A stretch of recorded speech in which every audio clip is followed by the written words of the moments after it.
Welcome to Geek Week, where the fun never ends. Action figures ready, it's time to make amends. Comic books stacked high, each cover a dream. With Jacob's toy, SuperSorrell, and Tripe G's team. It's Geek Week, come on, let's dive in. With laughs and adventures, let the fun begin. So tune in now, don't miss a beat. With every new release, TV to movies, new worlds to explore. Toy hunts in the wild for treasures and lore. In the realm of collecting, we're never alone. Join us, make this hobby your own. Retro vibes buzzing, let's level up right. It's Geek Week, come on, let's dive in. With laughs and adventures, let the fun begin.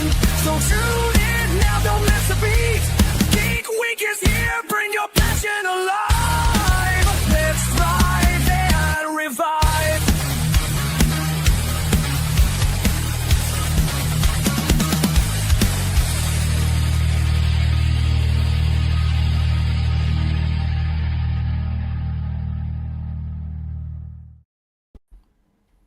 Whoa. Every week I'm like, how do we follow that? How do we follow that? It's Geek Week, episode 193. Are we chasing nostalgia? With me, Jacob's Toys, the wonderful one and only SuperSorrell, and the man in the chair, Tripe G Comics. How are we doing, guys? Welcome to the show. If you're watching live, do join in. The comments are going to pop up on the screen in the bottom corner, but we'll do our best to kind of, stay on board with the comments and keep the conversation going. I'm slightly distracted by the small T-Rex on Sorrell's lap. If you're watching it on catch up though, Sorrell, what is it they need to put in the chat? Hashtag catch up crew. There we go. Hashtag catch up crew. Episode 193. Guys, how are you this week? Can we address what the hell is that on his knee? What's going on? What is happening here? It's a tiny little T-Rex puppet. I like it. There we go. Oh, so you can make it do that stupid scream from the film, from Lost World when they had that little baby T-Rex. You can make it do the. Oh, his eyes closed as well. That's cute. Oh, you can do his eyes as you. Yeah. Oh, nice. He's got a button under there. He's got a fake hand on it. So you're meant to wear like the outfits they wear and stuff. He's got his little legs sort of hanging down either side. And he's sort of cradling. It looks like you've broken your wrist though. Yeah, it does a little bit. It's like... You're great, Blofeld. Good evening, Mr. Bond. You've been expecting you. That's pretty cool. Let's just jump into the comments really quickly. Got people chatting already before the show started. Stug's in the chat. How you doing, Stug? Ezra Gantos, Todd World, Shaun the Sheep, Luna Thomas. Oh, it's changed. Luna Thomas this time. Good to see ya. Annie Roberts in the chat. Let's keep going. Ash Harrison, Deadman Comics, Cover Show. Good evening, chaps. Will it just be toys tonight? No, we're going to touch on everything. We're going down the route of nostalgia, so stick with us. We've got started with a click. Shelley, nice to see you, Shelley. How we doing? Wayne Deacon with the hashtag there. Don't read that out. That's not the catch up crew hashtag, but you can use that one if you want to start trending. Joshy Boy Toys is in the chat as well. Good to see ya. We got people talking about Predator. We got people talking about Ghostbusters. Panels in a half pint. Evening peeps. Rogue One Photography's there as well. Got Kenneth all the way from Virginia. Thanks for tuning in. Alex Ryan as well there. How you doing? We'll get to some of the others as we go. Just to address, we go out across a bunch of different channels. So if you can't see the comments in the chat of the video you're watching, just keep your eye on the screen and you'll see the rest of the comments there, so we can kind of keep the conversation going. This week, I mean, let's talk about pickups. Let's talk about pickups first. How's your fortnight been? You guys picked up much? Has there been much grace in your doorstep? Yes. Yeah, I've got some pickups. I've got some bits and bobs to show off if I want to do that. But again, more upset and anger directed towards Mr. Sorrell. You've made me an animal. You've made us a wild creature out there. What did you buy? Well, I've bought. Which blind bag did you get now? Well, I've bought more of these bloody things. Oh, you're not got the blind bags, have you? I am. Oh. I've got these. I managed to get Standard Invincible, I got a robot. So the only one I'm missing now is Bulletproof, I believe. But I've got a couple of swaps, so I'll give them away on my channel. So I got them. I saw these in B&M bargain for £2, and I thought, well, that's worth a punt, worth a short. These little. Oh, not Fugglers! You didn't jump on the Fugglers. Oh no! I got 5 of these, right? And then something happened in the house. I don't know if these are bewitched or what, but my wife and my son got absolutely obsessed with these things, and they've been bought about 30 bags of them. Wow. They're so cheap and easy to pick up. But I don't even know what you do with them. But yeah, so I've got loads of them. You put them on your book bag if you're in primary school, Triple G. That's what I'm not. Well, Triple G, are you ready for a new obsession? Oh, God. I'm going to get you on another blind bag now. So there's a shop called One Below. B&M have them as well. Yeah. These are Godzilla blind bags. Seen them. I nearly got one. These. Yeah. Look at this one I got. Yeah, I like Oh, them. yeah. And then today I pulled a Ghidorah. Nice. I did see them. £2 a piece ain't bad. It gets worse. Oh, no. I toured the Northeast yesterday, and I'm blaming you, and I'm blaming, I have to say, Stug138. All right? Because I toured the Northeast for friggin' teddy bears. Plushies. Yeah. I don't know what I'm going to do with them. The dogs want them. But yeah. And these aren't bad. You know, these were like £8 or something like that. I quite like them. They only do the 2 from what I could see. There's only Omni-Man and 2 so far. So this is wave 1 from Fat Mojo. They also do a lot of like the ones that I pick up. So they're all about the same size. Even if you get other things from that same company, they'll all be about universal size kind of thing. So, but they are quite quick. They do Stranger Things ones. They do Stranger Things ones as well and all sorts. Yeah. So I got a nice comic, CGC. Again, this is a sketch cover art by Mike Perkins. Nice. Oh, nice. Deathlock. Yeah, so I rather like that. And then I've got other stuff, but finally, just to shout out Wayne Deacon's in the chat. He did #GingerThings. Yeah, he sent a letter to my house with that address on it. #Ginger Pubes. I think it said King of Ginger Pubes, didn't it? Yeah. But he sent us some great stuff. So he sent us some Transformers cards. I hadn't seen these before. Yeah. They're wicked, actually. I've seen those. I saw them at the Transformer store, and there's like a full augmented reality game you can play with them, where you can kind of scan them, and the little Transformers like appear in front of you. Like it's a really cool game. So some really nice ones, and this one's more shiny. So yeah. So Game sell the box sets of them, so you can pick them up pretty easily from Game. They're pretty cool. He sent us this as well. I've not seen these before. I don't know what. Sorry, you might know what these are off. Mighty. Are they called Mighty Minis? I think that's Skeletor, Triple G, from an old show called He-Man. Never heard of it. I don't watch cartoons. If you've got a Toy Town near you, you'll be able to pick up a bunch of the other ones. They kind of came out in America, like Eternium Minis or something. They came out in America, but they weren't really big over here. I quite like it. I have to say it. I've got a Toy Town near me. I can pick up the rest of them for you if you really want them. There's a Man at Arms, there's a Beast Man, there's a couple of others. If they had come out back in the day, they would have been so much popular, so much more popular. Just because, as a kid, having miniature versions of the figures would have just been incredible. But yeah, they look smart. I love them. Batman keyring, Batwing, metal keyring. Really like that. And then I love these. These are very cool. Good old Megatron there. Superb Prime. Love that. That's wicked. And then a Grimlock. So I just pins. Yeah. I just wanted to show them off and just see. I mean, I'm sure you guys get the same. Every now and then, people who watch my channel send us just random stuff, and it's so appreciated. It absolutely blows us away that people go out of the way to be kind and nice and just off their own back send stuff. So massive thank you to Wayne and everybody else that sent us stuff. Fuzzy, people like that are always send us bits and bobs. So thank you so much for that. I really, really do genuinely appreciate it. Nice. Just quickly segueing in, because you showed up the Invincible stuff. A couple of people talking about this. Literally just dropped a little while ago, didn't it? Ryan Otterly put it on his Instagram and stuff. It looks insane. For anyone that hasn't seen it yet, there's a trailer for the Invincible fighting game. All your main characters, a lot of the voices sound like the original voice actors from the Prime show as well.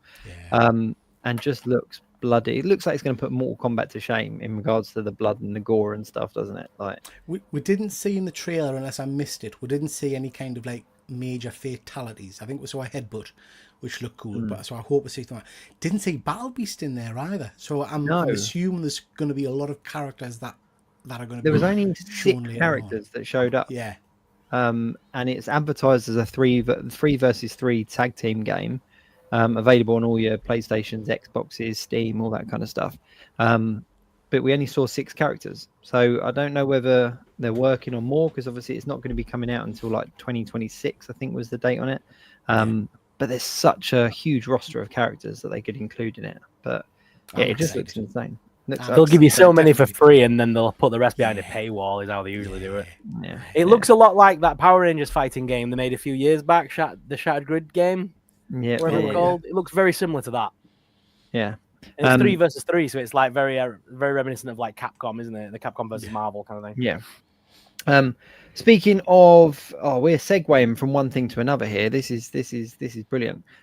Speaking of fighting games, Marvel Legends obviously had their live stream, and they've put out their Gamerverse 2 packs, which are obviously the Marvel versus Capcom counterparts to kind of go up against the Jada toy figures. Like, what are your thoughts on those ones? What did you like? I wasn't overly excited, I'm not gonna lie. Blue Venom did it for me, and that were about it. Yeah. Blue Venom looks good. It's a nice new Wolverine. It's a nice new Captain America. But I don't know, like it was all the characters that I was expecting to see. But I don't know. I think that you're Juggernaut was good. It was good. It was a good new mold as well. But I think it was if you were jumping in to Marvel Legends, now would be the time to do it with that wave. Oh, yeah, because you're going to get a bunch of key characters very quickly. Yeah. And good, like, you know, but I don't know, it didn't blow me away as much as I kind of expected it to. I think I would have liked to have seen the Marvel figures come from the same, like from Jada, if that makes sense, so that they were all the same, because I don't know. I wasn't as blown away as I thought I'd be, but you know, all the same, they're still nice figures. What about yourself? You picked anything up, Sorrell? Yeah. Is it a bird? Is it a plane? No, it's Super Dog. Got Crypto Pop vinyl. Yeah. Crypto Pop. Well, we've now said it twice. Say it a third time, and the bots will be in the chat going, Do you know how to get rid of my wallet? I've got a wallet full of this stuff. And yeah, you get thousands of bots on YouTube. They're addicted to that word. So we're going to call him Super Dog from here on out. But Super Dog. Yeah, he looks cool. He's got his little cape and everything. I love him so much. And you can move his head. You can pose him however you want him. He's going to be the big thing from this movie, isn't it? Everybody's going to be hyped. You said it. That. You said it when we went live recently. You said you're going to collect everything of that stupid little dog, and I'm like, yes, I am. Yeah. I'm going to have everything of that little dog. The thing is, though, James Gunn's very good at making the kind of animal cutesy, like you think about the baby Groot, you think about your Rocket Raccoon, like, you know, the all those kind of things. Like he's very good at making those sought after characters and popular characters. Yeah. And so I've got no doubts at all that the dog is going to be one of the stars of the film. He put a thing on his Instagram recently, a picture of his dog. Apparently he's a big dog lover himself, so I mean, you know, that's a good sign. So well, he said from the beginning that are we not allowed to say the name? Is that no Super Dog? Super Dog, the Super Dog that begins with K. His dog was was based off of his own dog, which is like a rescue. Yeah. And he said that he put a lot of the characteristics and stuff like that is in the film from his own dogs. He's, like you say, he's a big dog lover and stuff. I'm getting such grief from the chat here. Do you see? I know you are. Such grief from the chat. Yeah. You've got to be careful how many times you say that word, because YouTube doesn't like it, and they will flag the video as those are giving financial advice. So, as I had on my review, we've never done on Geek Week. No. We're the opposite, really. Look at all this stuff, and you can buy it. There you go, Chris. But he's a reverse collector. Starts at the high end, drop down that little cheap tat. Mate, he's gonna be dropping so little by little that by the end of this month, I swear this man's gonna be opening Pokemon cards, and I'm there for it. You're not a card collector, Pete. Do you know what? I'm worse. I used to collect the bits and bobs of cards, but then I collected Spider-Man stickers last year or the year before when there was a big anniversary thing. Like Panini stickers. I collect vintage sticker books.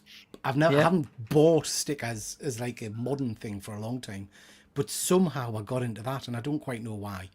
I ended up obsessing over it. I haven't managed to get him onto a full Funko Pop vinyl yet, but I think the Bitty Pops, these little things down here, mate. I think because they're blind bagged, so I think you're gonna be they're your next shorts right there. It was mate. Batman '89 ones. I thought, Batman. Yeah, I got that. I got that one the other day. Did you see it? Complete. I pulled that one. Complete. Complete. Yeah, that's the one I've got. That's the album I've got. This is my favourite one though. The 80th anniversary one. This was a good one. But yeah, I like it. Panini sticker book. Chris saying that I'm collecting tat now. Chris, you've got no idea. That's tremendous. Or I'll do like that.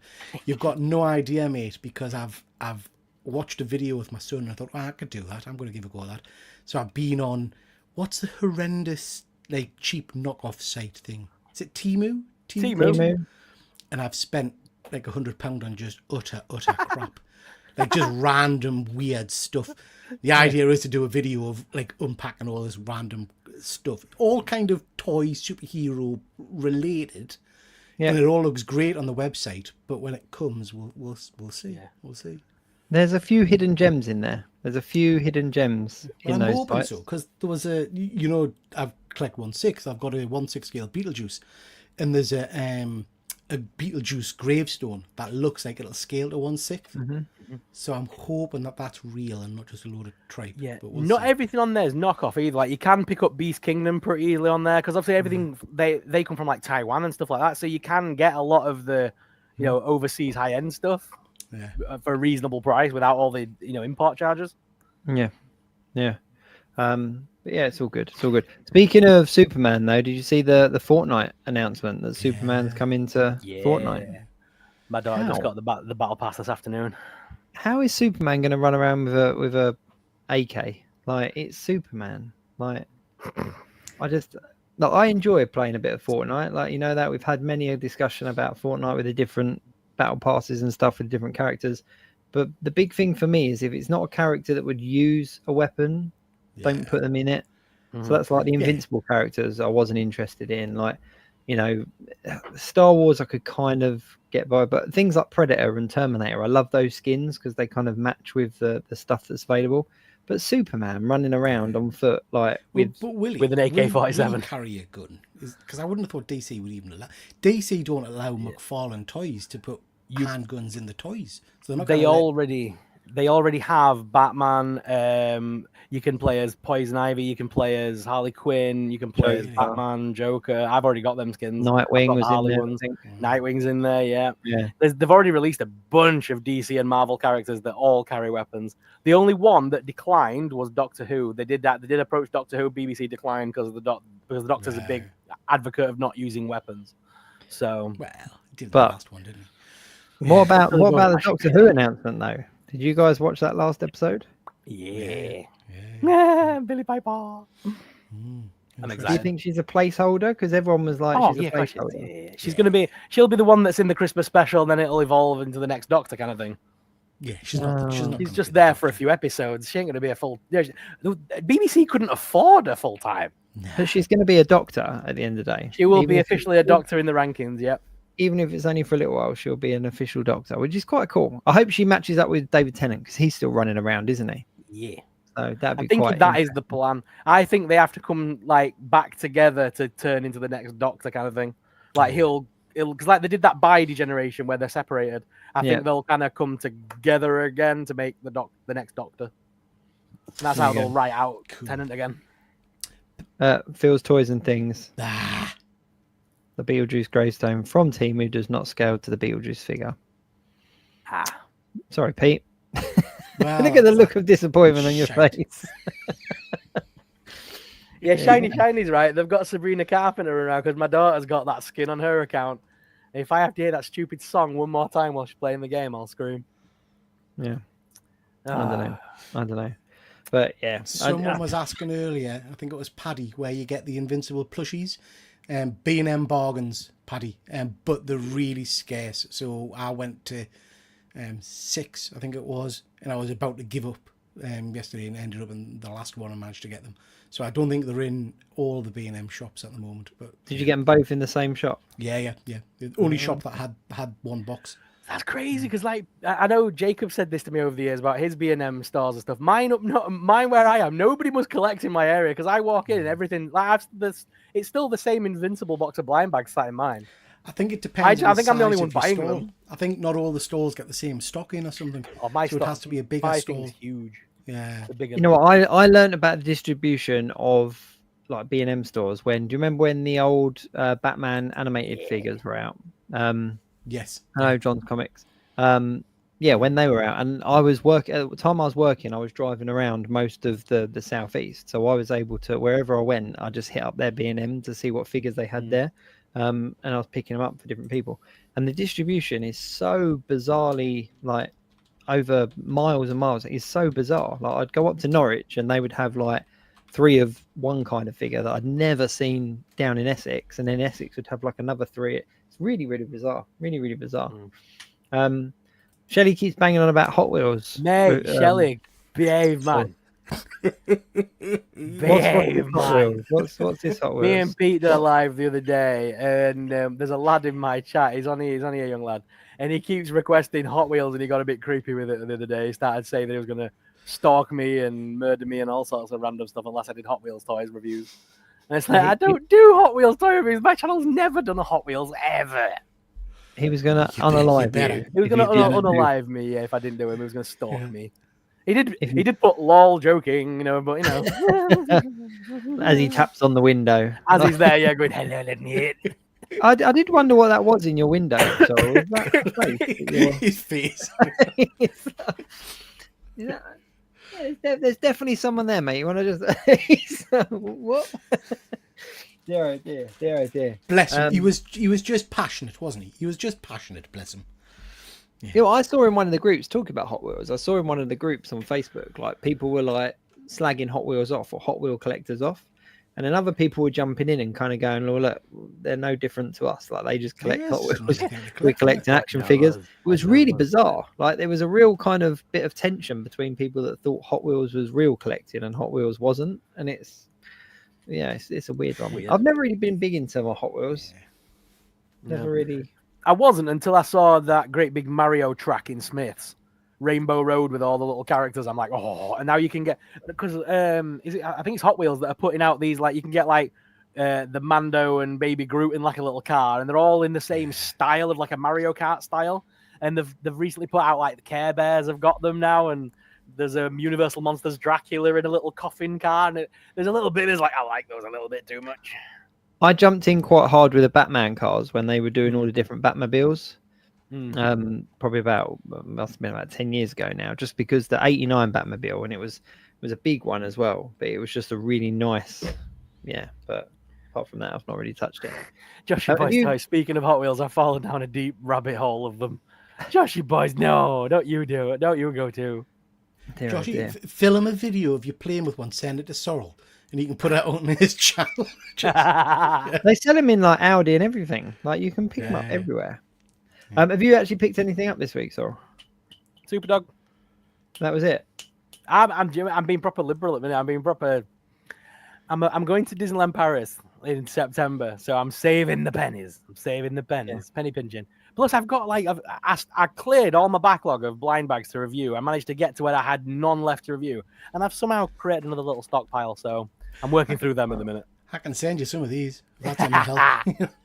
Wow. I nearly bought one of them today, but I can't do it. I'd got a couple of the big ones and £2. Do you know what I mean? I thought £2. What's the harm? And then I didn't realise what it would do to my wife. Yeah. She just went mad. So yeah. Chris has got a great point in the comments there, guys. Just the horrible truth: collecting is collecting, whether it's plushies, figures, cards, books, or hot toys. The only people that need help really are the people that collect everything. But I mean, I have to admit, when I first started to get to know Sorrell, and you came on my toy show and was showing some of the stuff you collect, I was like, what in the hell is this? But collecting is just what you collect, what you like. Do you know what I mean? It's and nobody else can judge really. And like I say, I would have never picked these kind of things up, but now they're just fun. You know, it's whatever floats your boat, really. Like when I first came on your channel, and now I was doing plushies and dolls and all sorts of stuff, and your guys were like, "What the hell?" But you've got out and bought blind bags, plushies. I've won you over bit by bit. Yeah, damn. The only thing that I got this week is over this side. You got Blanca and Sagat, didn't you? What? You got Blanca and Sagat as well, didn't you? Did you get? I got them like last week. Is that? Oh, right, okay. I will show them, but these guys, they're the Toy Battalion Power Rangers. Oh, nice. So 1/6 scale. I showed the White Ranger off, didn't I? Like on one of our top 5s. But yeah, I finally completed the whole lineup, and yeah, it's just, I don't know. I think after the meeting Steve Cardenas at MCM, I was kind of like, yeah, I need to finish that line because it's the 30th anniversary of the Power Ranger movie. And obviously the Toy Battalion 1/6 scale figures are based on those armored suits. Although they have announced they're going to do like a 6-pack of 1/12 scale figures. So if there is any of the Lightning collector fans out there and stuff that have collected the Power Ranger figures, they're going to be able to get these Toy Battalion figures in 1/12 scale. But yeah, I was really pleased with that. I got a couple more of those. What's it called? The blockies. And yeah, I got Sagat and Blanca, but that was last week, I think. And then you got some of those blockies in Geek Retreat, I think it is, or something. Oh, Geek it was only about £3 for one of the small, like really small blind bags. Is that a normal price? They're slightly different ones. They're a little bit more caricature looking ones. Cartoonized them ones. Yeah. This is an interesting question, guys. I was going to ask you this because obviously my background is mainly comics, whereas you guys are more toys. And Fuzzy's bang on here. Comic books have a real issue with real collectors or proper fans because I think the more expensive books to buy converts level of fandom somehow. There's a big kind of undercurrent in comic book collectors about people who, if you're not collecting how they collect, you're wrong. Yeah. Particularly about things like this, CGC. There's a real anti-CGC kind of narrative. Oh, you've encased it in plastic. And I can understand that. And then there's people who only collect, like myself in some regards, first issues and things. But there's like a lot of real anger at times. I haven't really heard that in the toy community, or have I just missed it? Is there there's a hierarchy? Is there of snobbinish? It is. Yeah. It's a weird one. Like with figures, it's mainly inbox versus out of box, isn't it? Yeah. It's normally the inbox collectors versus those that want to take them out. Yeah. And then there are no. I was going to say there's also the kind of age-old argument of how long you've been collecting, and whether you're a real collector because you've not got the original release of this particular character, or you're just chasing this particular character because of this film or this game, and it's just let people be. Then there's also them collectors that that do photography and think they're better than everyone. I don't think I'm better than everyone. He takes a picture of his Ghost Rider on fire. I've just taken a picture of little Steve with in the back garden. Looks all shit. And then Jacob's like, "Look what I made with fire!" Like, I feel inadequate now. Thank you. My favourite one was taking like my Namor figure to Croatia and sitting on the beach waiting for the tide to come in because there was this little like rock pool, and having him stood there because as the waves came up, they kind of went round and fell down. I was like, that is a perfect thing. So I put it there, and got this beautiful shot of this water coming over the top and everything. But it's not like my figure photography is nowhere near the level of some people's out there. But but I think that's a good way of explaining it. Like, people collect for different reasons. Like, back when I used to take lots of photos, I would collect things that I enjoyed photographing. Whereas now I collect things like, I wouldn't take my Hot Toys and my 1/6 scale figures on holiday with me to the beach and stick them in the water. But it's just strange. I mean, I'm looking at the comments here, and a couple of people are saying, people seem quite annoyed. That's my experience, that people get really angry at how you're collecting. And it's like, well, what's it got to do with you? And Chris is absolutely right. Again, in the comic book kind of world, for a lot of these books, they're the pricey books. And you take whatever grade you can get, but people get really arsey about that. Oh, I wouldn't have anything below a very good or a near mint. It's like, get stuffed. What does it matter if I enjoy it? But people like really want to tell you, no, you're wrong. You're wrong. You shouldn't collect that. It's like, what are you on about? It's just weird. I find it very strange. Yeah, it is, but it's like that Invincible issue 1. Like, there's no way I'd be able to pick up the first, like the original issue of issue 1, but I'm an Invincible fan and I wanted to have that issue 1. Absolutely. The whole reason for that re-release was so that fans of the show, fans of the comic book, fans of the franchise could have that issue 1. So I wouldn't like look at that as as put me as a less of a collector. It's just I've not had the opportunity to get a different version. So Absolutely. yeah, it's a weird one. It is a weird one. Just hi to Adil. Nice to see you, Adil. I've sent your books off today. So sorry, don't interrupt, guys. They'll be coming. They're going to Italy, so it might take a little while. And to a lot of the guys in the chat, your mugs are on the way as well. I've sent them today. A lot of posts today. Yeah. Alex Ryan's comment's quite interesting there, where he said everyone has their own taste level, and that is, if there's one thing we all need to agree on, it's how much we hate scalpers. You should have caught our show the other week, Alex, because we were trying to work out. I suspect he did. I think he's trying to instigate a fight. If you're trying to poke the bear, then that's like, but yeah. But it's a weird one. It really is weird. What I find really odd is that, and Chris's comment there, Fuzzy's comment there, saying people build their online identity around it. What I find really odd is what I've found, not so much in recent years, but kind of going back, is how much collectors keep it private, like from their partners, from their close friends, and all the rest of it. I know we had a conversation a little while back about kind of your online presence and such, but I'm talking about kind of people's collecting. Like, anytime someone comes to my house, I'm like, come to the cave, let me show you what I did. Let me show you what I've got. Like, I show it off, I love it. But yet there are some people that will collect but keep it really secret, as if it's some kind of dirty secret. Yeah. So a lot of the guys at work now, a lot of my team know I tell them I'm a nerd. I don't necessarily tell them I'm a YouTuber, and the reason for that is I've done some stupid stuff on my channel, like painting myself blue and things like that, or sticking cheesy Watsits to my face and things like that. So but I had an experience a couple of months back where I came home from work early, and my son, who's 17, had some of his mates around, and when I walked in, they were like, "Oh, Triple G, can we go and have a look in your room, please?" And I was like, "Oh." I felt incredibly cool, I have to say. I think they were casing the joint. I'm not quite sure.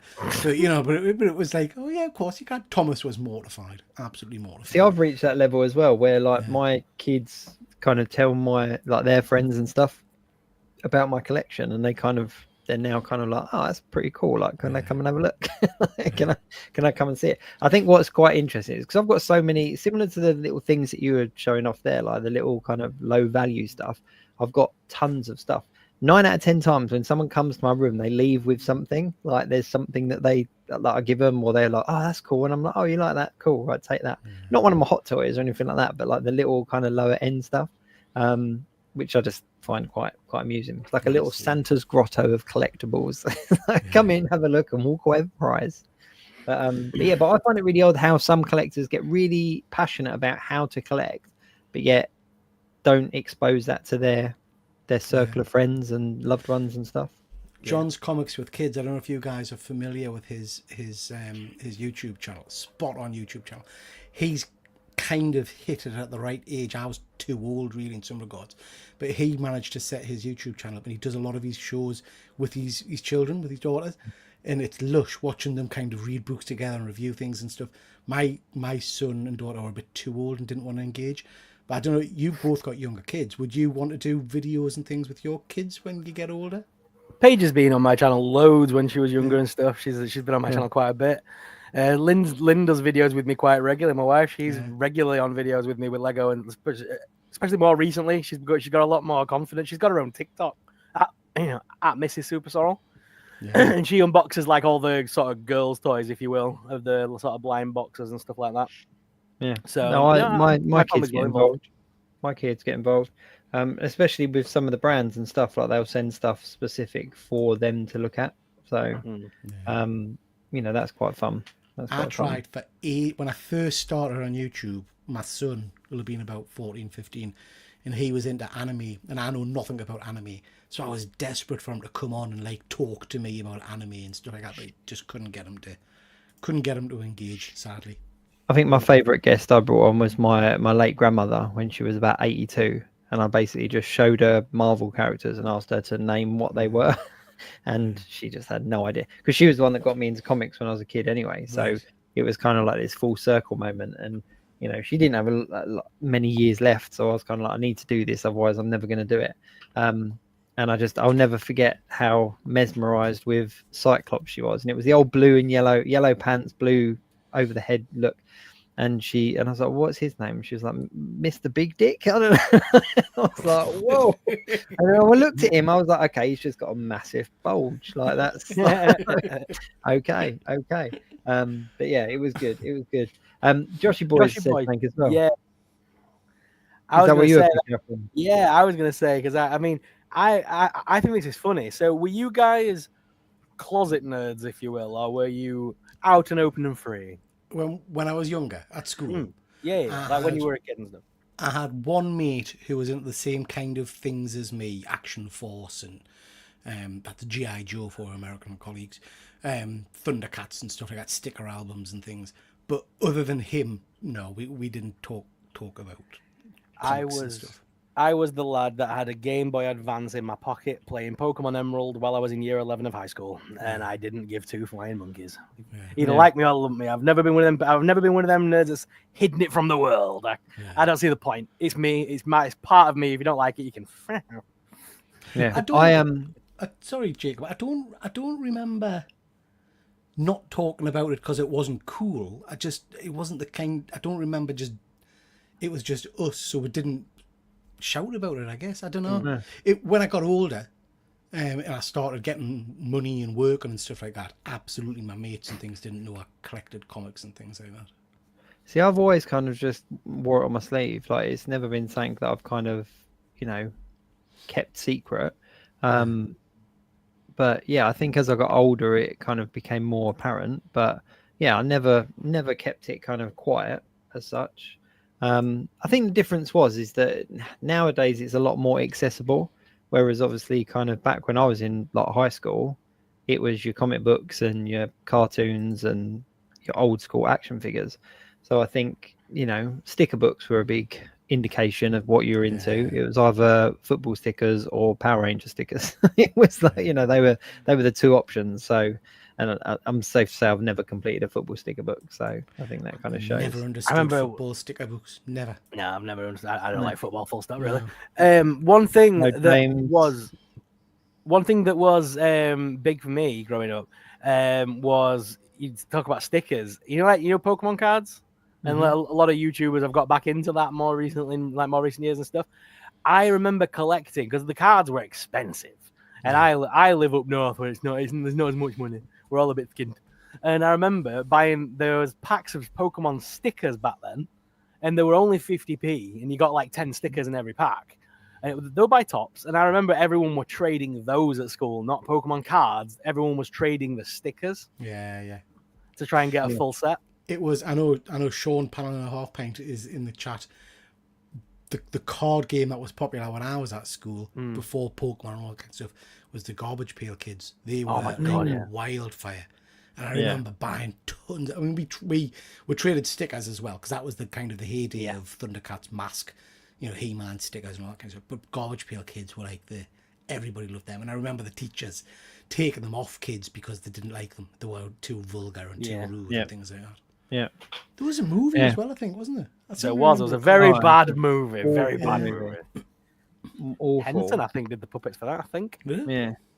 But no, I don't know. I think it's very much depending on circumstance and what was going on and all the rest of it.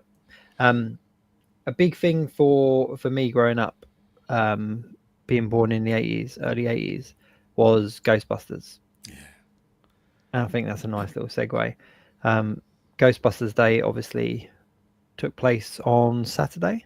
I I was very fortunate to be able to visit the firehouse earlier this year. It was definitely one of my highlights of my trip to New York, visiting back to New York. But yeah, did you guys catch much of Ghostbuster Day? What was going on at the firehouse and stuff? Yeah, saw it. There's Bits some of it, cool not a stuff. lot. Yeah. Are you guys big into Ghostbusters? Where are you at with Ghostbusters? I love Ghostbusters. The first Are one. you not? So are you not, Pete? I want to be. I think I was, and then I wasn't. So I always, it's, we're going to be talking nostalgia in a little while. And I think one of the big things about nostalgia is it lives in your brain rent free, and you build stuff up into this kind of crescendo of perfection. And quite often what happens, so on my channel, I go back and I look at old films quite often, me and James Keegan. But quite often what happens is when I go back and rewatch a film, it just doesn't have the same hit. And that's exactly what happened with Ghostbusters for us. Oh no! Yeah, I rewatched the first one, and it was all right, but it didn't blow us away. I was talking to I think I saw on some of the guys the other day. I really enjoyed Afterlife. Thought that was very cool. That re-enthused us for Ghostbusters. And then the latest film, Frozen Empire, I just thought was dreadful. So I'm flat again at the moment. I'm a bit flat now with Ghostbusters, I'm afraid. Oh no! See, Ghostbusters is the film that me and my friends will quote very regularly to each other. Like, if we ask Tom, my mate Tom, to go and like flirt with someone, he would come out with like spores and fungus. Yeah. Like, he would use that line. You know what I mean? Like it was always one of them things. Like my dad often says, there is no Keith, only Zool. Because I always said, like, I shout Dad, and he goes, there is no Dad, only Zool. I'm like, it's one of them films that can just be quoted. There's so many lines. And Jurassic Park, quite funnily enough, that's another film that gets quoted a lot. Jurassic Park and Ghostbusters. The thing for me with Ghostbusters is I just think that it's more of like what it is as opposed to kind of just the movie.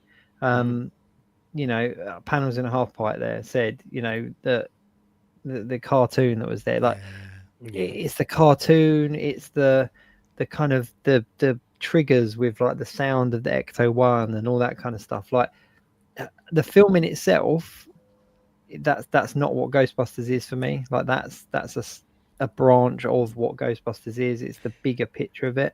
And I get that because I love kind of spooky horror, ghosts and stuff. I love UFO. I like all that kind of stuff. So the idea of Ghostbusters, I absolutely love. I think that's a cracking idea for a franchise. Yeah. I'm just not that in love with it. So much so I was saying the other night on my toy show that I had pre-ordered the 4 Ghostbuster figures, and I thought I'm not laying down £1,000 for 4 Hot Toy level figures that I'm not that connected to, Well, a whole bunch of things happened at Ghostbusters Day. Obviously, there was Jason Reitman. How do you say it? Reitman? The Reitman, isn't it? He's the son of Ivan Reitman that obviously directed the first 2 films, and he directed, if I'm right, Afterlife, but not Frozen Empire. I don't think Jason Reitman directed Frozen Empire, but yeah, I think he was just executive producer on it, wasn't he, on that one? He was tied into it, but obviously he was down there, and kind of making some announcements, and a couple of the cast were down there as well, and there was just hundreds of people, dressed up and all the rest of it. And I think what he said, I think he said it best when he said that Ghostbusters is kind of a movement now, and there's something like 250 Ghostbuster groups around the world. And different kind of factions of Ghostbusters, and of course they don't go out and bust ghosts because it's not real, is it? Like, let's be honest, they don't go out ghost busting. Whoa! I'm not sure about that. Like I said, there's a house near me that charges about $300 and quid a night to stay in it. All right, ghosts are very real. Right, this is not a discussion of whether the paranormal is real. This is a discussion of whether Ghostbusters are real. Right, the Ghostbusters. Okay. The local faction of Ghostbusters to you do not visit that house and, exercise it and stuff.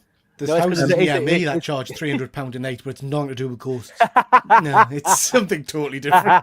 But what he said is that they dress up, they go to kids' hospitals, they do fundraising, all this kind of stuff. Yeah. And he launched a competition in conjunction with Sony while he was at the Firehouse. That basically this year, that kind of these factions are really being acknowledged. And so what they're going to do, and what Sony's going to do, is that whichever faction can raise the most money in a set period of time, Sony are going to match that amount of money for the given charity and stuff. And I just think that kind of just sums up Ghostbusters. You know what I mean? It's interesting, really, because it's very similar to the Star Wars thing, isn't it? I can't remember what they're called. What's the group? That 501st. Yeah, so they're massive.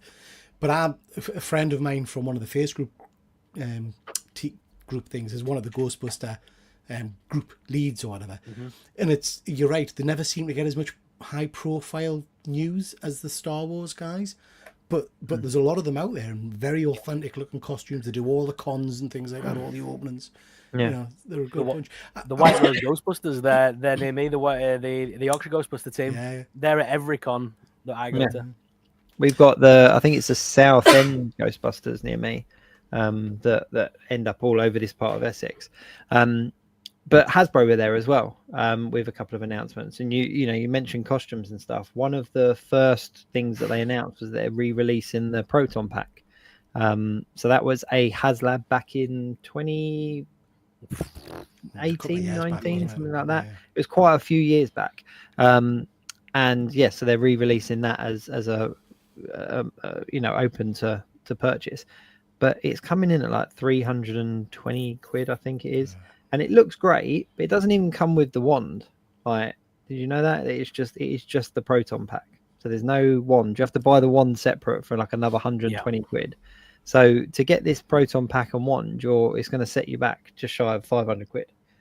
So that's some level of commitment. I mean, I would love to have a Proton Pack just kind of to hang on the wall, but it's quite an expensive decoration, isn't it? Not gonna lie, despite everything I've just said, I hovered over the buy it button for that, and then I gave myself a bit of a talking to, because I do want to represent Ghostbusters in my collection, but then I thought, do I really want to represent it to that level? And it was the lack of wand that threw us, and I thought, well, I don't even know when they're going to bring that out, and can I be chewed to then wait for that and all the rest of it?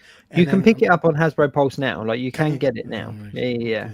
So the wand came out a few years after the Proton Pack, or maybe around the same time, but it came out as mass retail. But I was the same. I was kind of like, I hovered over it and I was like, if the wand was included, I think I probably would have taken it. But yeah, I don't know. But the other things they announced the Ecto Glow lines. Obviously, we've got the old school figures that have got that kind of glow in the dark feature, and they showed us some cardboard cutouts of the Ecto 1, that kind of 80s version in the Ecto Glow, which is quite cool. And then unsurprisingly, they're doing a 4-pack of the original 4 Ghostbusters in there. It's called the Rooftop Battle or Rooftop something pack, which is a 4-pack. They've got face print tech, so obviously the head sculpt is going to be much better than the original figures. But of course it ties in with the HasLab, because the HasLab came out last year, and it's Ecto 1 or Ecto 1A. You get Slimer, you get the Library Ghost, you get Tully, but you only get the 4 Ghostbusters in their Ghostbuster 2 attire, which is obviously a figure we haven't had so far. So that's what kind of ties them into being exclusive to the HasLab. But then for anyone that purchased the HasLab and were chasing after the original 4 figures, they're quite hard to come by, especially a couple of them. They reach quite a high price. So, no surprise there that they've released it as a 4-pack, and no surprise I've added it to my collection. So nice. it's going to be joining my shelves soon. Only because I am a big Ghostbusters fan. I'm looking forward to adding that Ecto 1 to the shelf, but I'm not disappointed, but I'm not surprised that was their big announcement. I was hoping for something a bit more exciting, but here's what it is. Have we had any, I think I've asked this already, but have we had any announcement of another movie or anything coming our way? No. There's a computer game out, isn't there, or coming out? But it will come. It will come at some point. It's it's one in franchises. I think after the last couple of films, they're doing a TV series out there on Netflix. That's official and greenlit and being shot right now, I believe. Or it's a cartoon or something. I know there's something Ghostbusters coming to Netflix. Yeah. So, and it's just, I think it's just one of them franchises. Like with Hasbro, it didn't really take off a huge amount, so it wasn't so popular that it carried on. But I'm a big enough fan to have that representation on my shelves. But yeah, it didn't really have much direction to go. You know, like they could have started going down the routes of different ghosts and stuff like that. But then, how many times they give us the same 4 lineup? You know.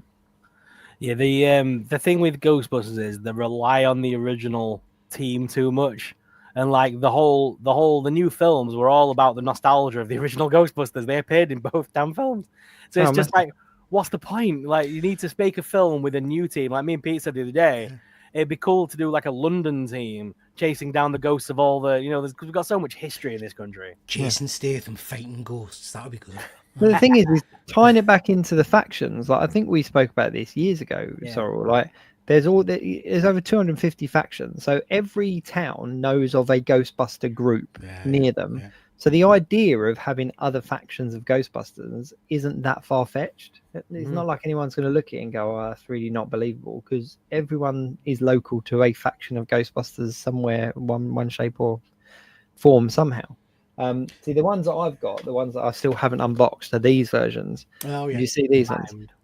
So the slimed versions, and I kind of kept them in the box because I was like, I didn't want to put them out yet. And these were going to be the ones that went with my Ecto one, but now they've released the other ones. I'm not overly fussed.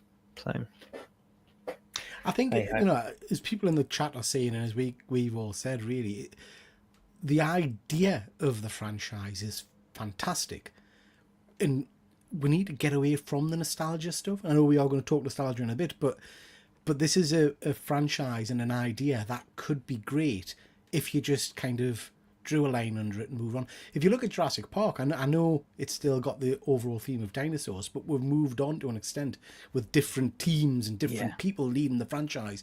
Ghostbusters should just do the same, set up a different team. A lot of people are saying in the chat there about they'll round out the trilogy eventually, Alex is saying. But the thing is, the original Ghostbusters didn't have a trilogy. So I wouldn't be surprised if they stopped at 2 again, because they did the first time round. A third film never got made. So I wouldn't be surprised if they did stop now, a new Empire, and then did something fresh. They don't need to. That story's done. The Rock, Jack Black, Kevin Hart, and Pedro Pascal. But there was talk of a different team, wasn't there, at one point? And it was all people like Will Ferrell were tied to it. Paul Rudd was tied to it. Like, there was a load of the kind of big comedy actors of the time that were tied to this new Ghostbuster franchise. But then we're all kind of forgetting the female-led film that came out, the Answer the Call one.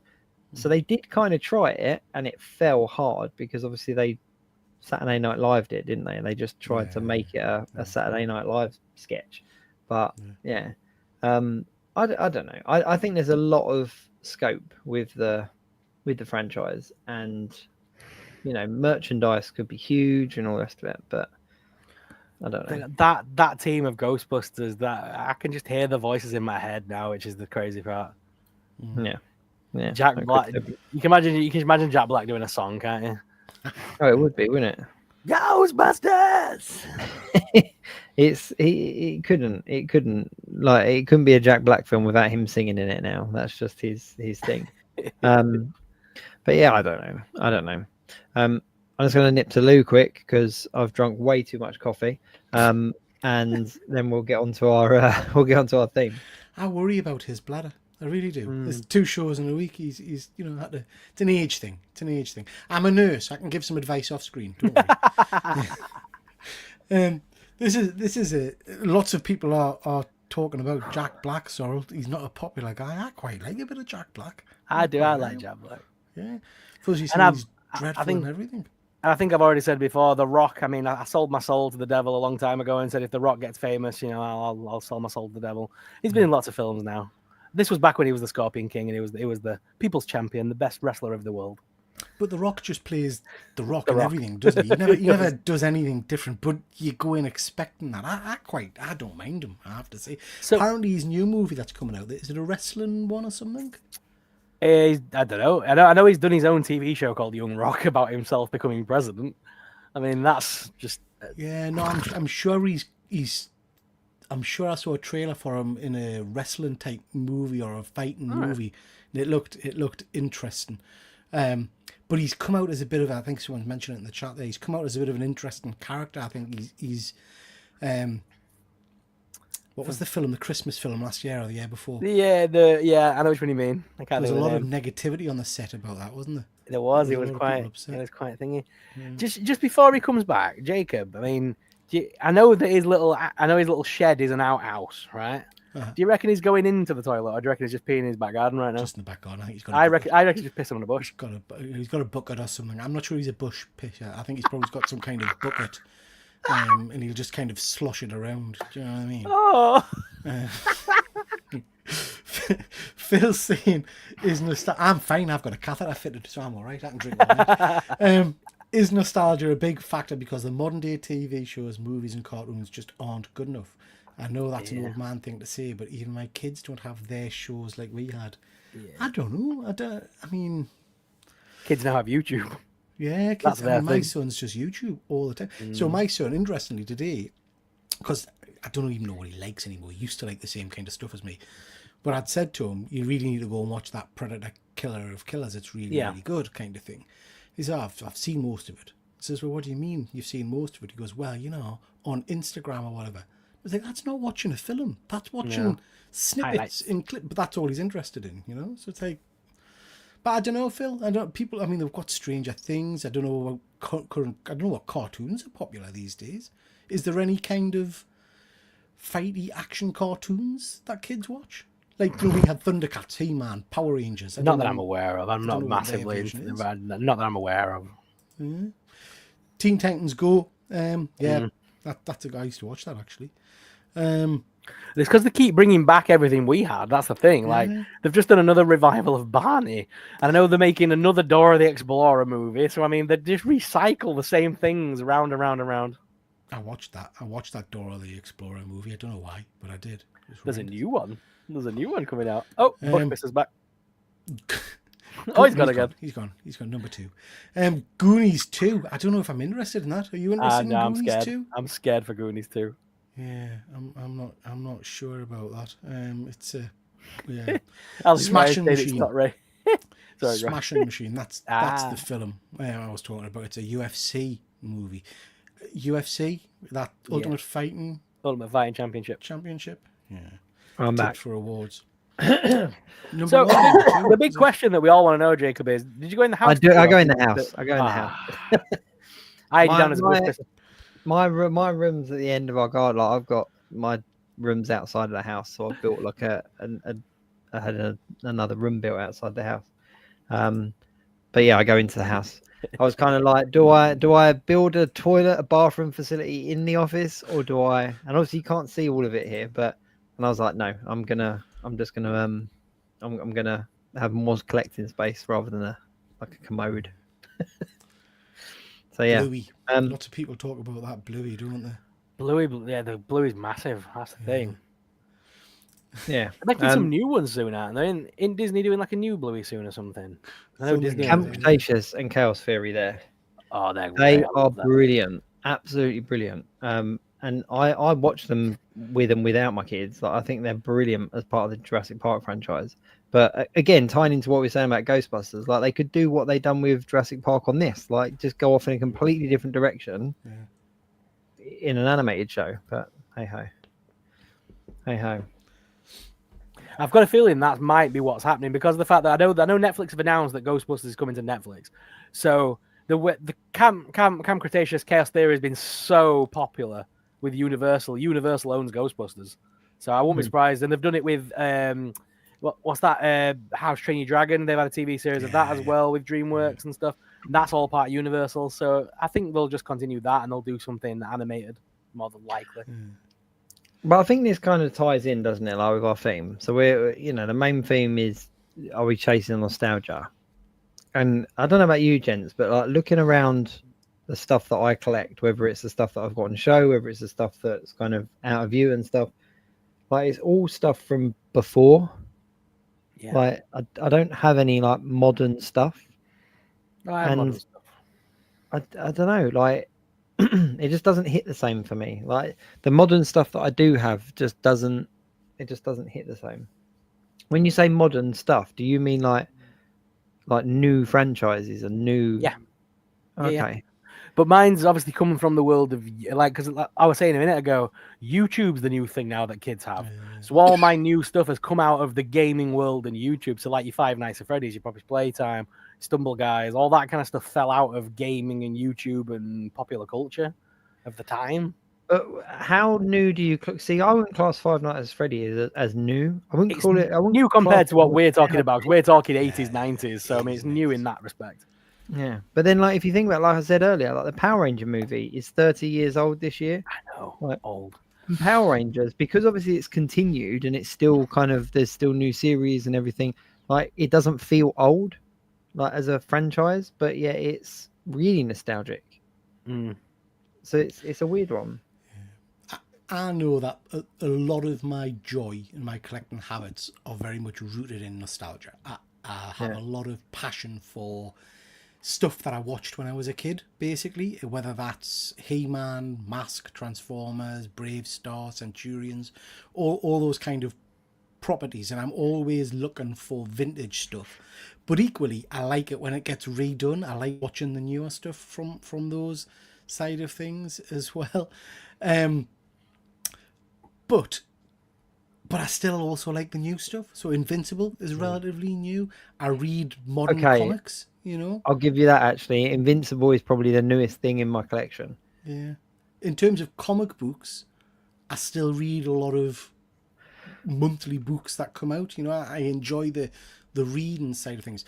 But the thing that scares us with nostalgia, and we mentioned it about Ghostbusters before there, I say I love He-Man, I love Transformers, I love Thundercats. I'm terrified to go back and rewatch it because I don't know that it'll hold up, but then it shouldn't hold up because I fell in love with it when I was 8 or 9. So it's going to be different. Do you know what I mean? Yeah. So I think you have to just accept that it was a different age, a different point in time, and, you know. See, Am I the only one that regularly goes back and watches these things then, out of us three? Because like Power Rangers will go on my TV at least once a week. I'll like while I'm working, I'll flick on, you know, a few episodes of Power Rangers or something, or, you know, I'll go on YouTube and I'll put in, you know, 80s cartoons compilation, and you'll just get a run of random cartoons. See, I do that kind of stuff kind of regularly. It's not like it's not like a thing that doesn't live up in my head. It's just a continuation of my childhood now. Yeah. See, I had quite a nice kind of full circle moment this week. So my youngest son is 6. And obviously, with the Toy Battalion figures, I was kind of like, "Oh, Mighty Morphin Power Ranger film. I'm gonna have to rewatch that at some point." And so I bought it on Prime for like $3.99 or whatever it was. And my youngest son sat there and watched the entire thing without taking his eyes off the screen and loved it. And I was kind of like, you know what? It didn't hit the same for me. I was a teenager when it came out, so I was kind of a little bit like older for the like the target market, but I kind of watched it because of obviously a continuation of the series and stuff. But seeing my son enjoy it as much as he did, I was kind of like, wow, that's actually, I've got like a new appreciation for it in that respect because it kind of held up for him. But I don't know. I mean, who was it who put it there? Alex said that. He said, I'm a firm believer in respect the past and embrace the future. Personally, I don't care for retro, but I'm always giddy when we get new Hasbro, SHF, Mayfix, etc. I mean, that's another thing as well. Like, nostalgic, is that collecting the things that were released at the time, like with some of your collection, Pete, with like the original figures from the time, or is it picking up a Mondo figure of He-Man? Like, so this is the danger point, isn't it? Because for me, it's all of that. You know, it's both. I like the originals because I don't know. It's a bit like Fuzzy saying it's not really a thing. It's the feeling you get. I like the link to my past. I guess for me, nostalgia is reminding us of a happier time when I had no worries and no bills to pay, and you just purely enjoyed stuff, and it links to that. But I'll equally happily buy a nostalgic figure that's a vintage figure, like my Thundercats. But then when Mondo released the new updated versions, all over that as well. And I also like it for the main part, if they do it justice, when we get reinventions of classic characters. So I know it's a bit of a controversial one because lots of people went crackers, but I loved the Kevin Smith Masters of the Universe season 1 and 2. You know, seeing my characters back on screen, I really enjoyed that. Yeah. You know, I'm excited for the Masters of the Universe movie. I think nostalgia's just, it gets you in the feels, doesn't it? And it's, again, it's stuff that I would never collect now. But Sorrell mentioned Care Bears the other day, and I'm thinking, ooh, I need to get a Care Bear. I was in the Care Bear club when I was a kid, you know. I loved my Care Bears, but Gummy Bears was where it was at for me. If I had to pick a bear, it was Gummy Bears. Chris makes a good point though. I have money now, and by God, I'll buy the stuff I couldn't then. Like I'm very much in the same camp as Chris there. Like when I was younger, I couldn't have as much as I wanted.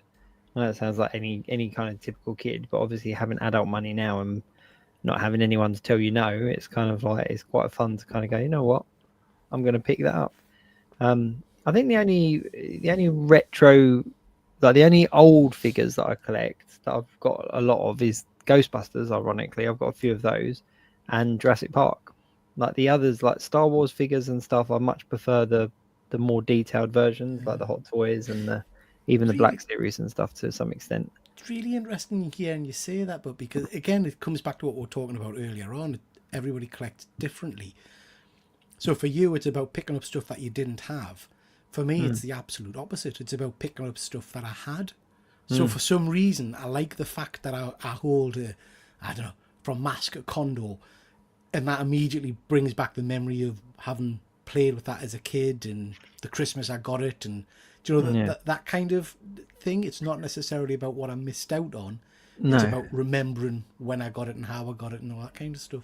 See, for me, the biggest fear with that is I remember how, like, for example, I'll use Jurassic Park as an example. So the Jurassic Park compound that came out, the playset, like even at the time, I knew it was not screen accurate and it didn't match what we were seeing on the film and stuff. But as a playset, it's one of the playsets I kind of remember getting and just thinking it was incredible.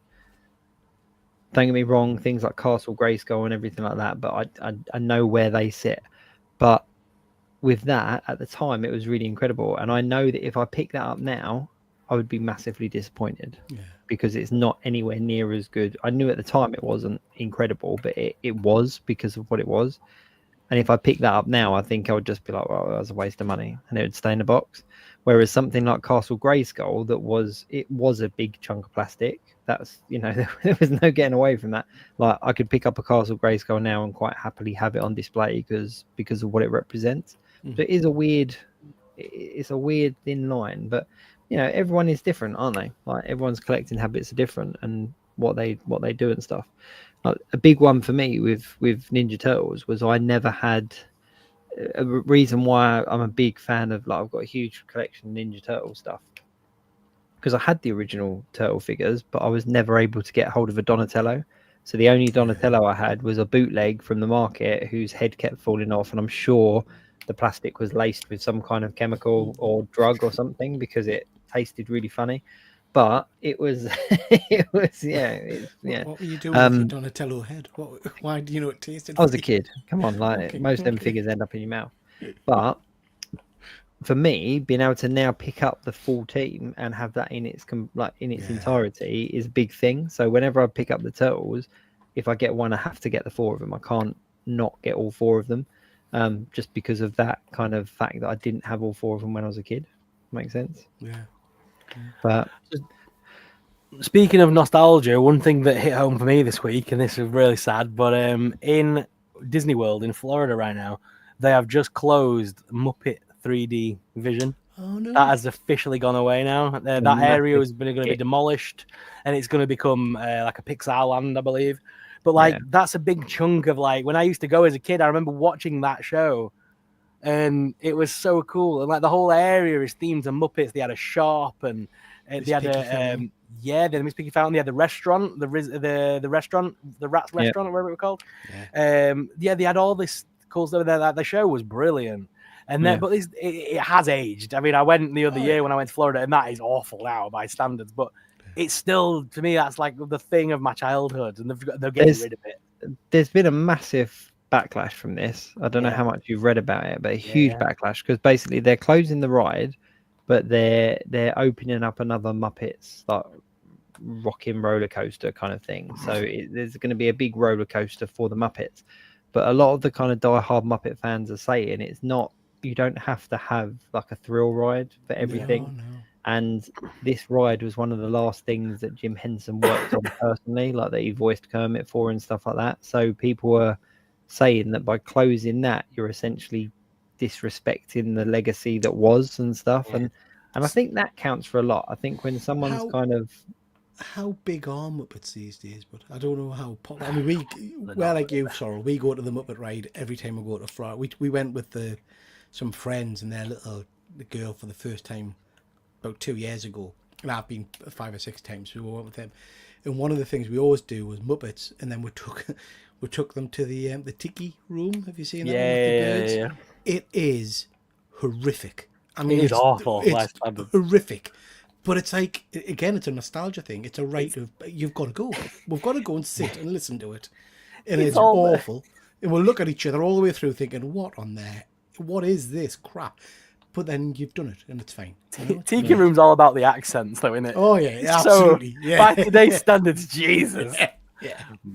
God, I think let's get on with the show. But the thing that was very... Go on, sorry.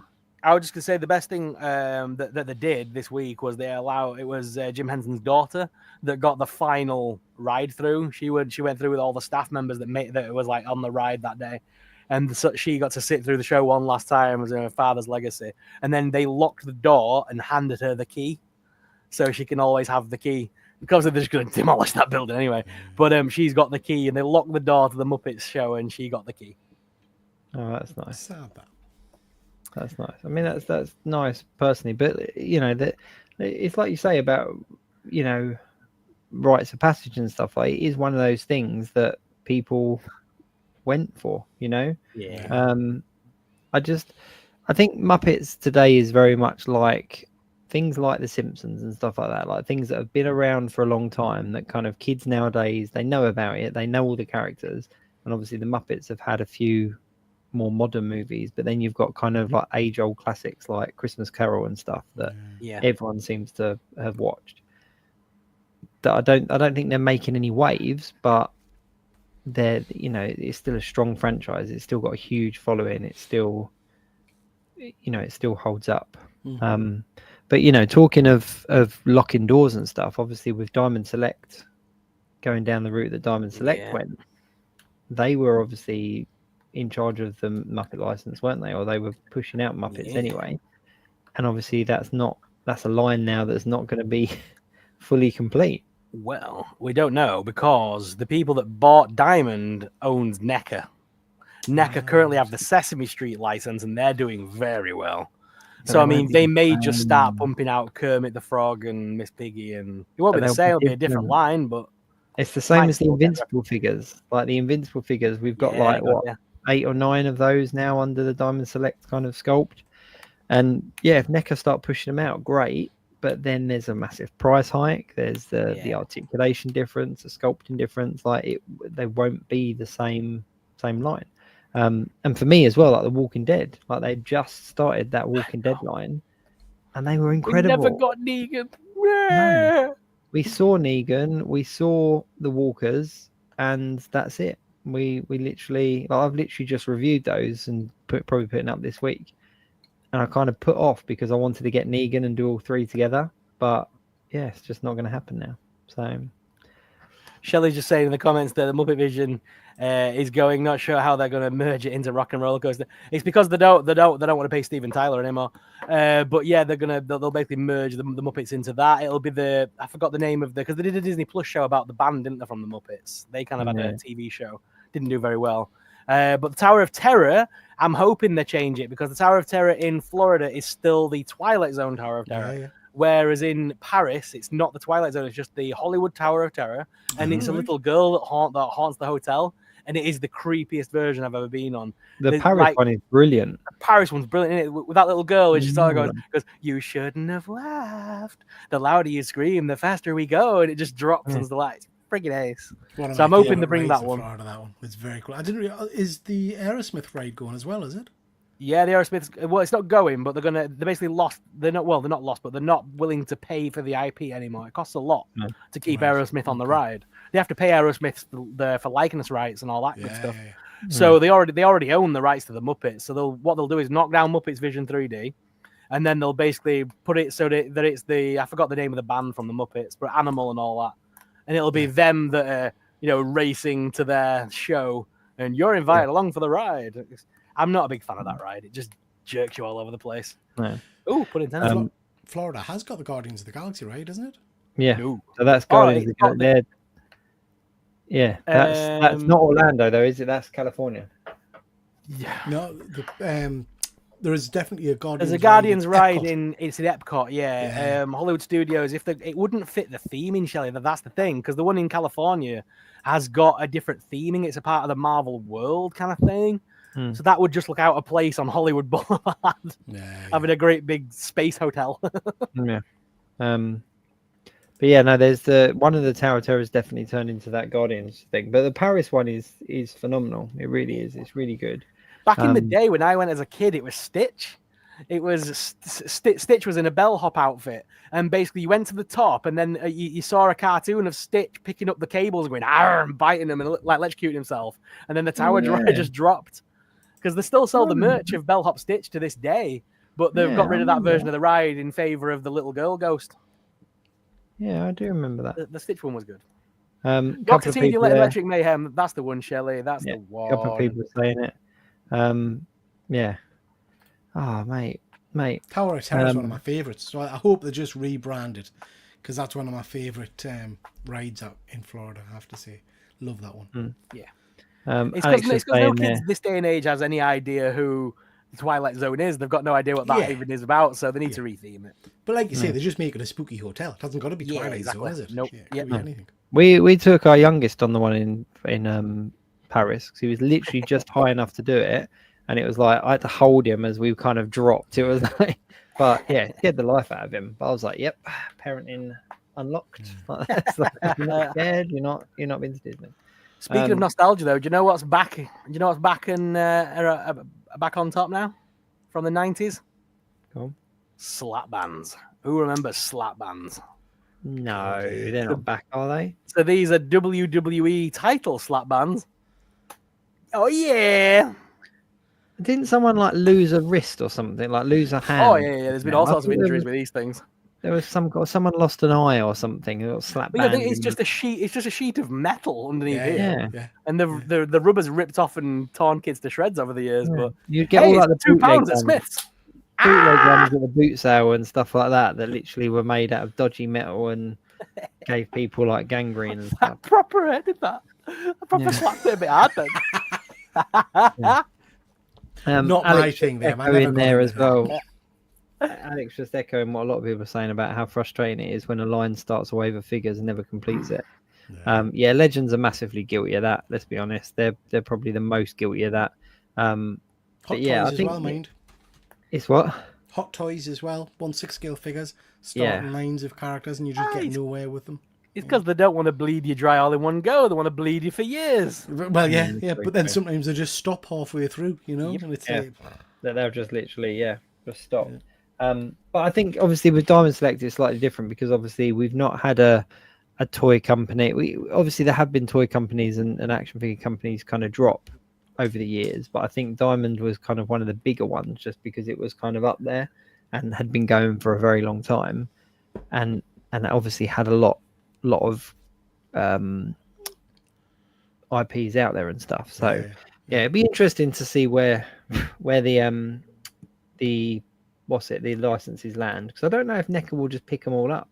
There must be some kind of process to go through, because technically, let's take Invincible for example. They've not awarded the license to NECA; they awarded it to Diamond Select. So, does that mean that it automatically transfers over, and NECA can now produce those figures, or will they have to bid for it the same as everyone else? I don't know enough about toy lines. I don't know enough to kind of but comment I just know that it was the company that bought out Diamond are the people that basically own NECA. I know that much. So why wouldn't you want the license to go to NECA though? They're good. They make good figures at the end of the day. See, for me, it's the price point. I think it prices a lot of people out because people, yes, NECA do make great figures, but there are people that won't buy NECA because they're that bit more expensive than other sort of 6 to 7 inch figures. But yeah, that's another one Alex mentioned there as well. Deadpool and Wolverine. Yeah, the Deadpool Wolverine ones. So that means we're not going to get those. Wasn't Wolverine already out, or did that already come out? Or was about to? I think it may have been about to launch as they got shut down. I don't know.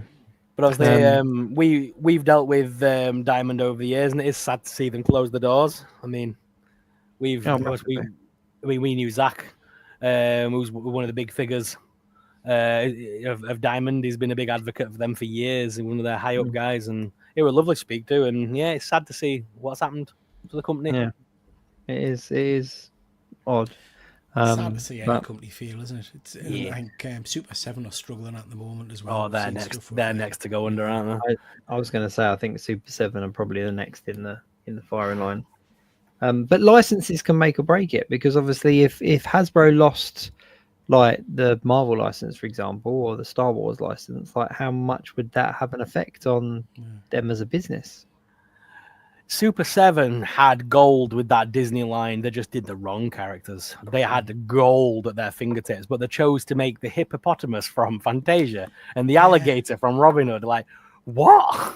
Yeah. They should have pumped out the more classic characters, because like the Big Bad Wolf one sold out instantly. I still own that. I love that figure. Do you not think when they do that, it's designed to try and taste the completists? Do you know what I mean? They'll put a crappy figure in and they'll hope that people have got to buy it purely so they can complete the set. I think you can afford to do that with a line like Marvel Legends, where you're kind of giving us 7 figures and you know that 2 of them are going to be for the completionists. Yeah. But I think when it comes to characters like Super 7, with things like you say, the hippopotamus and the alligator and that, there's a very small market of people that are going to buy those at this stage. Whereas if you had hooked enough people in with your Mickeys, your Donalds and all that kind of stuff, they might turn into completionists. Yeah. They did Stitch far too late, because the Kotobukiya and the Reveltech Stitches both came out just before Super 7s. And people had the option of paying, the 60, 70 that Super 7 want, or that little bit extra for a Reveltech or a Kotobukiya or, like a Japanese import, which are just far superior. I think the problem with NECA as well, just kind of circling back to NECA, is that seems to be one of the lines that I see the most bootlegs for. Yeah. And I don't know whether you notice that as well. Like when it comes to... you can get bootlegs of NECA's horror stuff so easily online. Yeah. I've even had some bootleg stuff from Amazon before. Really? Like, when it's a private buyer on Amazon, I've had so many dodgy NECAs turn up that I've sent back because the colouring on them is just off, and you can just tell. Like that's one line that I would be hesitant to purchase if it wasn't direct from NECA, because like you say, there are so many bootlegs floating around that some people I don't think even realize that they have a bootleg when they do. The gaming line ones, so like the solid blue Batman, the Arnold Schwarzenegger Terminator that's half all in colour and stuff, they're the ones that get bootleg because they're so easy to do, because it's just one solid colour. Yeah. They get bootlegged all the time, like especially the Jason Voorhees one in blue from the SNES game. That gets bootlegged all the time. Oh wow. But yeah, that's the thing as well. Like bootlegging can make or break a company. And I know you mentioned earlier like Temu and AliExpress and stuff like that. There's a lot of those out there, but then like Sorrell said, like some of those are the genuine products sold direct, but you're kind of taking that kind of risk, aren't you? Yeah, Dan Hu did a thing for him recently, didn't he? He got the Buzz and Woody Beast Kingdom figures from Temu. Because I've got them, and they're really good figures. He did a thing for Temu. Yeah, he got. I'm sure it was Temu or one of these like things, because he got like a credit to use up, to buy a certain amount of stuff from their websites, and he got like a dodgy knockoff Spider-Man, and then he got a Buzz and Woody from Beast Kingdom. Because I've got the same Buzz and Woody, and they're really good figures. You can like move Woody's eyes and everything. Solid figures, and they're only about 30 quid, 40 quid to buy now, and they're solid figures. Yeah. So I don't know. Do you guys shop on those sites much, or do you kind of avoid them because of the bootlegs? I avoid them because of the bootlegs. My wife likes to use them. She gets knockoff Miniso products all the time from there. My daughter's used it for various weird bits and bobs and stuff, but I've never used the site. But I thought I would give it a go and just see how shite it is. See if it's really bad. Yeah, that's a fair point. So what do you think to nostalgia then? Do you think that we, as a kind of definitive answer, do you think we're chasing nostalgia, or do you think that that's just a term that people use? No, I think we're all collecting and chasing childhood in some form or another, no matter how you look at it. Like you wouldn't have bought that Cat's Lair without your childhood kind of thing to the Thundercats. Yeah. So it is, isn't it? I mean, like I'm very close this week to starting a Pokemon collection because my brother came home with this box and he had a Charizard statue in it and it had about 10 packs of cards in it and it had like fancy friggin' collector's boxes and tins and I was like, oh, that looks amazing. And I almost started a Pokemon collection that day. I'm not gonna lie. All right, so you mentioned the Cats there, right? Here's a twist on that question. We're classing it as chasing nostalgia because obviously you bought the Cat's Lair because obviously Thundercats is from back in the day. If Thundercats wasn't around in the 80s and it came out now, do you think it's something that you would have been into? A more kind of modern version. No, if it came out now, if it was a new property that came out now, so Thundercats has just landed on our screen, it's just started coming out in comic books. Yeah. If it was written for, like, obviously if it was written in a modern way, absolutely. So Thundercats has recently been relaunched. Well, it's been relaunched a couple of times with different cartoons. The Thundercats Raw was horrendous, but the other version was pretty good. Oops, sorry. But the comic book I didn't particularly enjoy, but there is a new comic out there called Thundercats Lost. Loving it, absolutely loving it. So I am enjoying that element. I guess my hesitation when you mentioned there is, I don't know if it's the word chasing. Do I chase nostalgia? I don't know if I chase nostalgia. I just love nostalgia. It makes us happy. But if there wasn't an opportunity to go back and get old figures or old stuff, I would still be a nerd. I'd still be reading modern comics. I'd still be watching MCU stuff. Do you know what I mean? I think nostalgia is a big part of what I enjoy about being a nerd. And I guess I'm fumbling the answer because I don't know what the answer is. I do chase it to an extent in terms of looking for the stuff because it just makes it's my happy place, I guess. Yeah. But yeah, so, I would if Thundercats came out now, I would pick up the new book and I would give it a read and see what it's like and probably fall in love with it, I think. I'm lucky that I've got a very understanding wife and that on a Saturday morning she will leave me alone for an hour to sit and have my bowl of cereal and watch crappy cartoons. And just like I did when I was a child, I still have that hour on a Saturday morning like I did as a kid.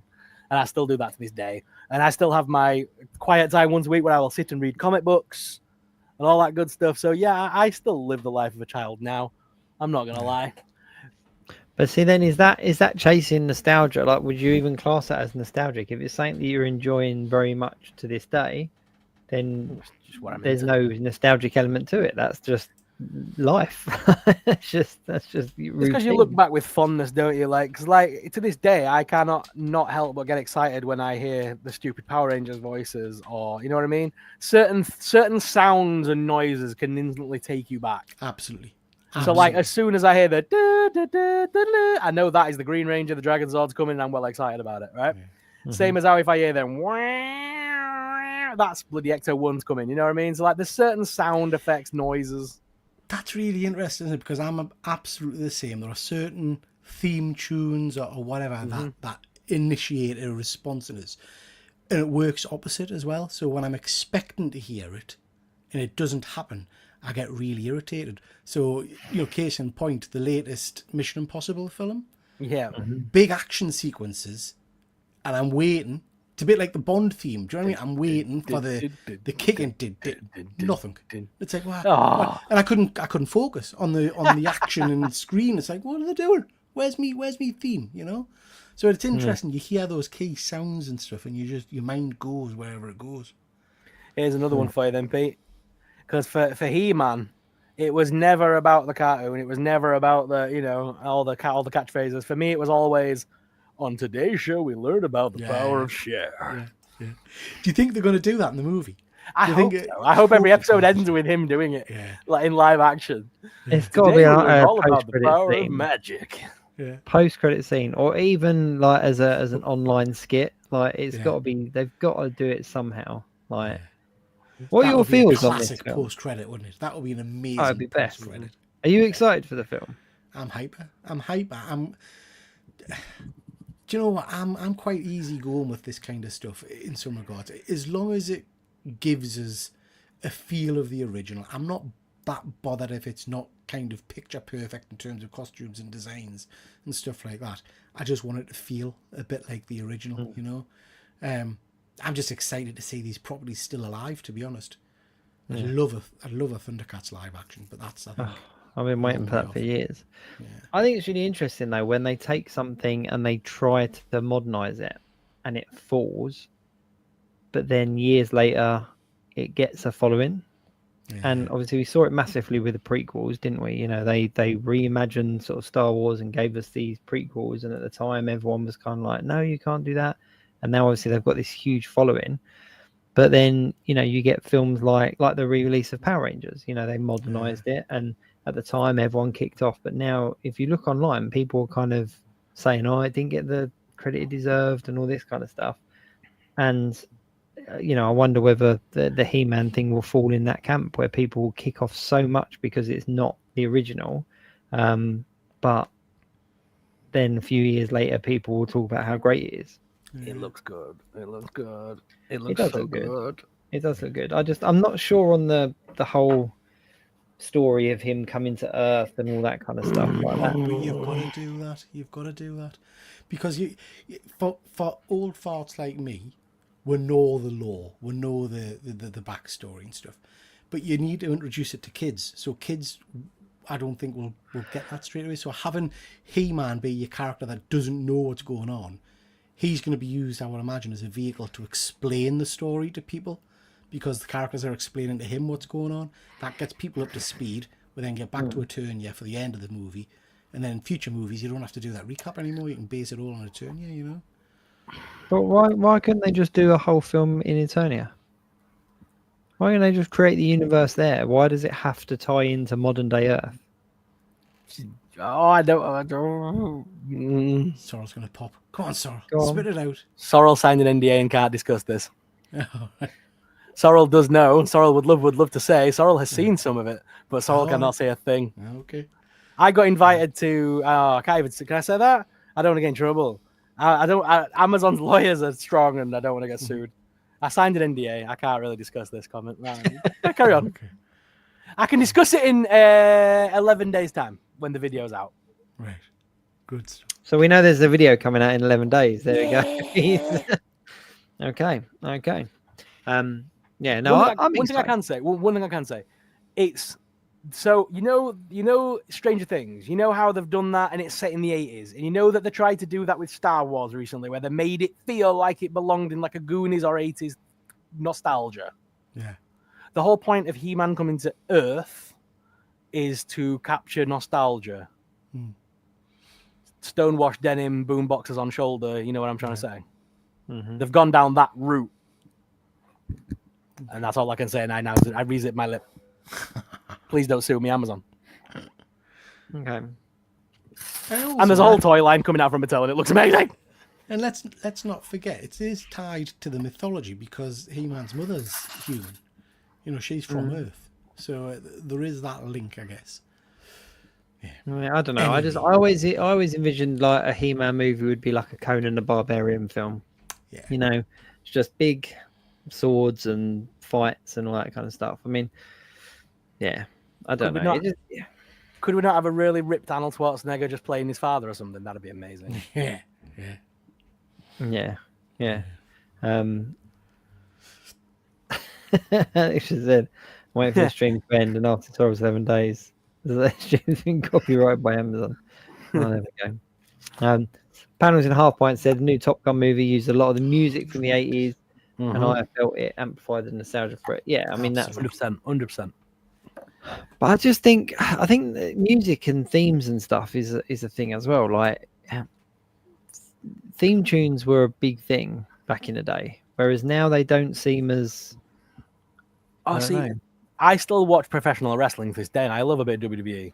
And the big theme tunes are all a part of that. Like every wrestler has a song, and you know what wrestler's coming out. You hear the crowd shout and scream before the wrestler's even showing their face because they know who's coming. Yeah. So yeah, I think music and that is still a big part of it. Yeah, but I think music makes a big thing, and I think when you think about the intros to things, think about all those 80s cartoons, like your Centurions, your Brave Stars, your Mask, your He-Man, your Thundercats, and then you even bring it forward to things like Turtles and Power Rangers and stuff. Like they were big musical numbers that people would play that theme. Whereas I can't think of anything modern that has a theme that hits I know what you mean. as well as that.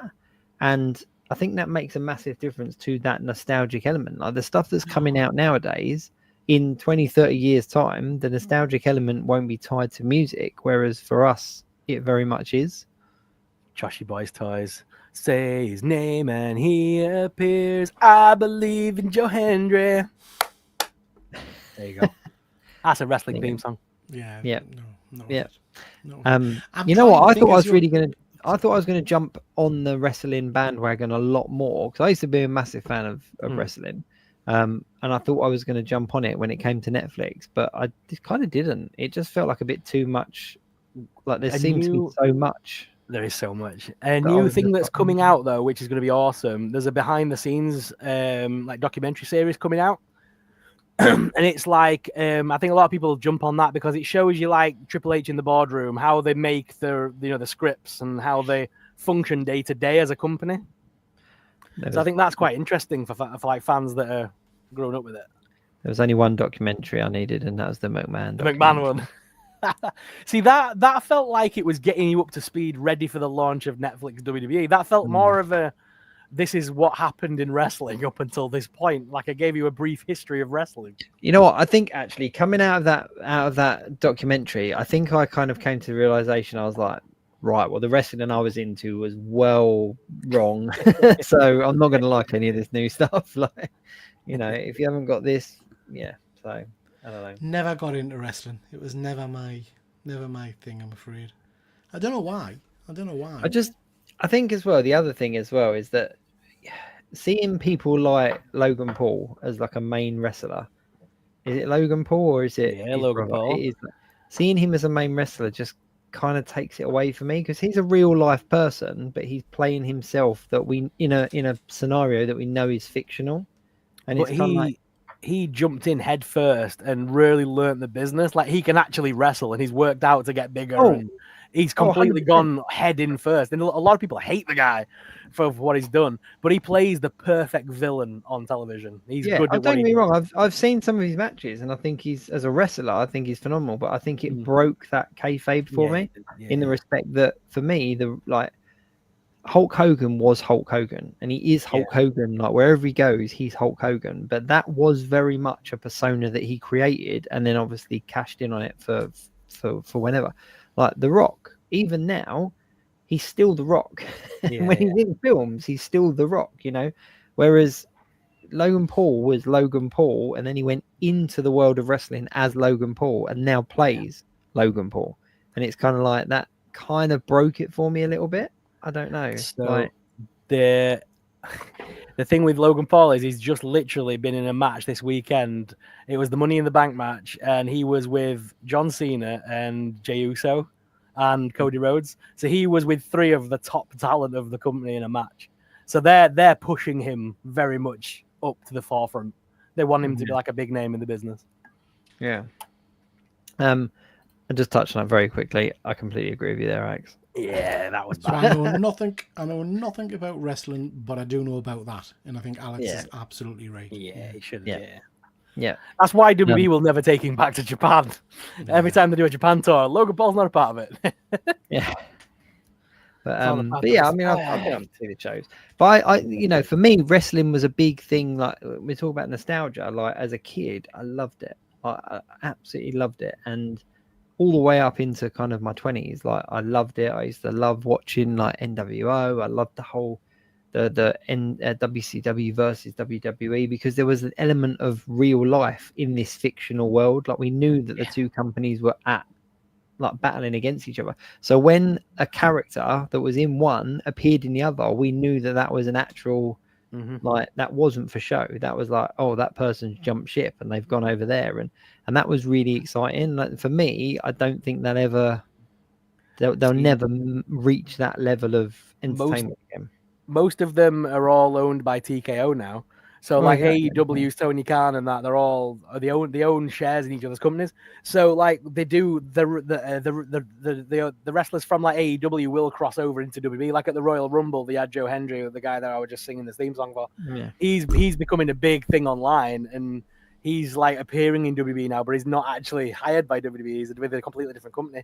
But it's cool to see the crossovers. You know what I mean? Like the wrestlers moving around the circuits. Yeah. But then, of course, like it was Monday Night War, wasn't it?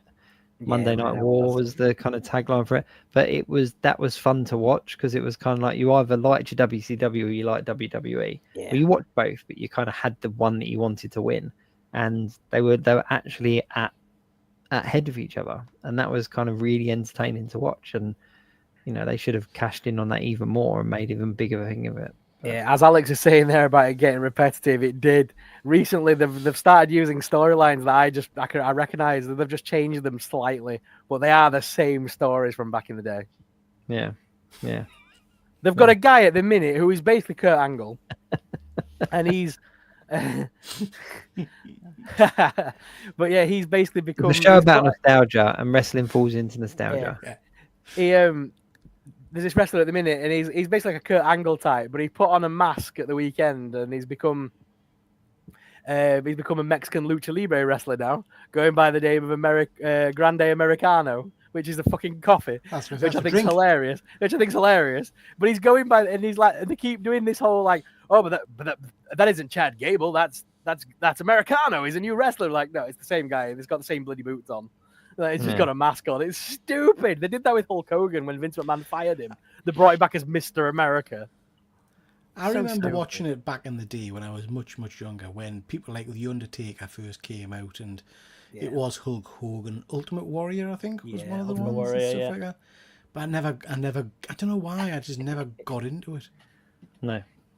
I think you're either into it or you weren't. But yeah. But anyway, enough about wrestling. We've touched on that then. Enough on wrestling. But yeah, I don't know. I've thought about this theme since we announced it, and I find it a really hard one to kind of give a definitive answer to. Like, so at the moment, I'm really happy that we've got like new Power Rangers toys coming out that are nostalgic to us childhood. Jurassic Park is back at the cinemas. You know what I mean? Jurassic World's coming out. We've got such like all these movies are all like coming back again, and I love it. And like my daughter, I found out recently, my daughter watches. There's a YouTube like drama show for kids, and it's basically Power Rangers. It's the same freaking thing. It's 4 kids that have got morphing watches and stuff like that. So the other day, she picked up my morphing watch and put it on and wore it, and she changed the bands on it to the pink one and put it on. And I'm like, you don't even know what that is. And she went, doot, doot, doot, doot, doot. And I'm like, oh, you know what that is.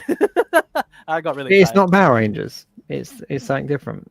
It's well, they can't call it Power Rangers for legal reasons, but it's basically Power Rangers. Right. It's 4 kids that get, powers and become, morphed suit characters. You know what I mean? So it's essentially a Power Rangers for children on YouTube. Oh, interesting. And that's how my daughter knows about Power Rangers, which is hilarious. See, I think that the nostalgic element of everything nowadays is either one of two things. It's either shows that the real valuable stuff and the really marketable stuff was from before, and now they're just recycling it for new audiences, or the people that love that stuff when they were kids are now the people making stuff and just going, yeah. well, I'm in charge now, so we're going to make He-Man, we're going to make Power Rangers, all this kind of stuff. Because I don't know. How do you feel though? How do you feel when nostalgia goes wrong? When they produce a new comic or a new movie or something about your favorite franchises and it just craps on it.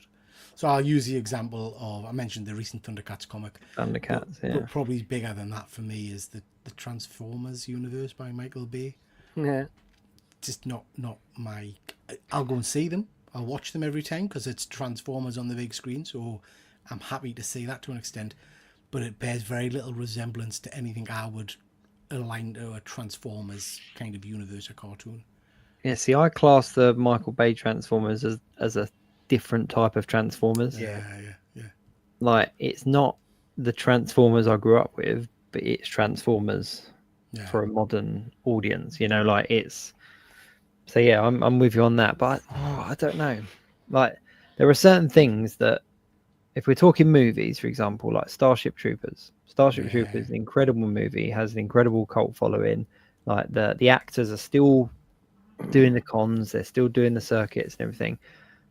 Would I want to see them re-release, like remake that film? No, because I think what it was, we wouldn't kind of recapture. Yeah. But then does that mean that see, that for me is chasing nostalgia, when you don't want something to be redone. But then I'd love to have Starship Troopers figures and representation in physical form. But I know that I wouldn't get that unless they remade the movie or redid it in some way. So I don't know. Would you like to know more? Yeah, would you like? I mean, to know Sorrell, you're a massive Five Nights at Freddy's fan. Yeah. Did that movie give you what you were hoping for? No, but I knew it wasn't going to do that. Like, you can't translate that game into a film. It doesn't work. The whole game, you're on a security camera making sure a big robot bear doesn't murder you. Yeah. It's nothing like what the film was made. That you learn the lore of the animatronics through about 6 games. They tried to fit it all into 90 minutes. It didn't work. Yeah. And Alex has got a good point there about Star Wars. Like, you know, you look at the nostalgic element of the original trilogies, the prequels, I would even class with those. But then you look at what Disney's doing with it now and how many series there are and how many branches there are. Like, there is some gems in there. Like, look at The Mandalorian. The Mandalorian brought Star Wars to a whole new generation. But does it... Two series. But does it enhance the brand or does it damage it, you know? Yeah. I mean, Star Wars is a really interesting one because it's a bit like the MCU, really, in terms of the products we're getting on Disney Plus. It's been a variable quality. And for a lot of duds, we get the odd gem. So I know I've talked to Alex about Skeleton Crew. Class, you know, really good, really... an avenue of Star Wars I didn't really think would get, like Goonies in space, you know. It was really good fun. Then you've got, you know, the Andor, which is a very different kind of Star Wars, and I absolutely get how some of you kind of die-hard Star Wars fans probably won't get die-hard because it's very different to a kind of a traditional Star Wars tale, you know. So I give them props, I guess, in some regards for trying different stuff. The unfortunate thing is some of the big key series just haven't hit for me. So, you know, Ahsoka I didn't think was particularly good. The Acolyte I think could have been amazing, but just felt weak. And that's the same with the Disney ones. The Marvel ones. There's some real duds in the Marvel, but some real gems. Have you been to Galaxy's Edge, Pete? Yeah, I have. Yeah. So did that not reawaken anything in Star Wars when you were there? Because for me, when I went there, I turned into a giant child. Yeah, I sort of lived the world of Star Wars for a day, and I was the most excited little kid I've ever been. Star Wars is a real interesting one for me because I mean, we're talking nostalgia. I've always enjoyed Star Wars, but Star Trek has always been my passion. I'll go to that. I would never say I've been like a massive Star Wars nerd. So I did a series of live shows on another channel with James Keegan and somebody else I'll not mention, when we were talking about Boba Fett. And I got a lot of heat for that because I was the person saying, guys, you're looking at this with nostalgia goggles. This is just not a good show. There's some elements that are canny, it wasn't. but for a mean large part, this is really dire, you know? And I was pulled to bits, absolutely pulled to bits. No, And it was like, that show was rubbish. well, it's interesting, is that's another topic for another day, I suppose, when the nostalgia goggles go on and you just can't see the reality almost because you're just purely looking at the best in it. Do you know what I mean? And different people have different views. You know, some people might have really, really enjoyed that. But for me, it was just like, I just can't believe this is what you think is great. So there was something about being in Orlando and doing the lightsaber experience. I did that, and you are put into the story. That is just so immersive, and they usher you into a room because the stormtroopers are coming, and it's just so good the way they tell the story. There was a bit in, I mean, because you know you've been yourself, you know what it's like. The queues are mind numbing at times. Oh yeah. And I think we'd queued for 2.5, 3 hours for one of the rides. And I can't remember which one it is. But it's the one where you finally get to it. You go into the pod, Ray or whoever talks to you in the ship thing. Yeah. And then you go upstairs and it opens and there's just a sea of stormtroopers in front of you. Yeah. That nearly made me cry. It was just amazing, this is just breathtakingly good. And the acting talent there are playing, you know, security guards, they're shouting at you and stuff. Yeah. You literally just get immersed into it. And that for me reignited something about Star Wars. Like, this is phenomenal. For me, it was when I built the saber and I used the old Republic parts, they called them. It was all the yellow and gold sort of lightsaber parts. And this guy just stood in front of me in full Jedi robes and put his hand out and went, "Show me your saber, Padawan." And I put the lightsaber in his hand and he sort of fiddled with it and went, and he starts doing like the whole, you know, like bloody Harry Potter. He's sort of going, "I can sense the old Republic in you. Like these are parts from a bygone time." And he's like twisting it and doing all these weird things with it. And he sort of hands it back to me and goes, back in the clone era, I think you would have been a Jedi Temple guard. Yeah. He says, "You're guarding people with that saber. I like it." And he walks off. He's like, "That's amazing."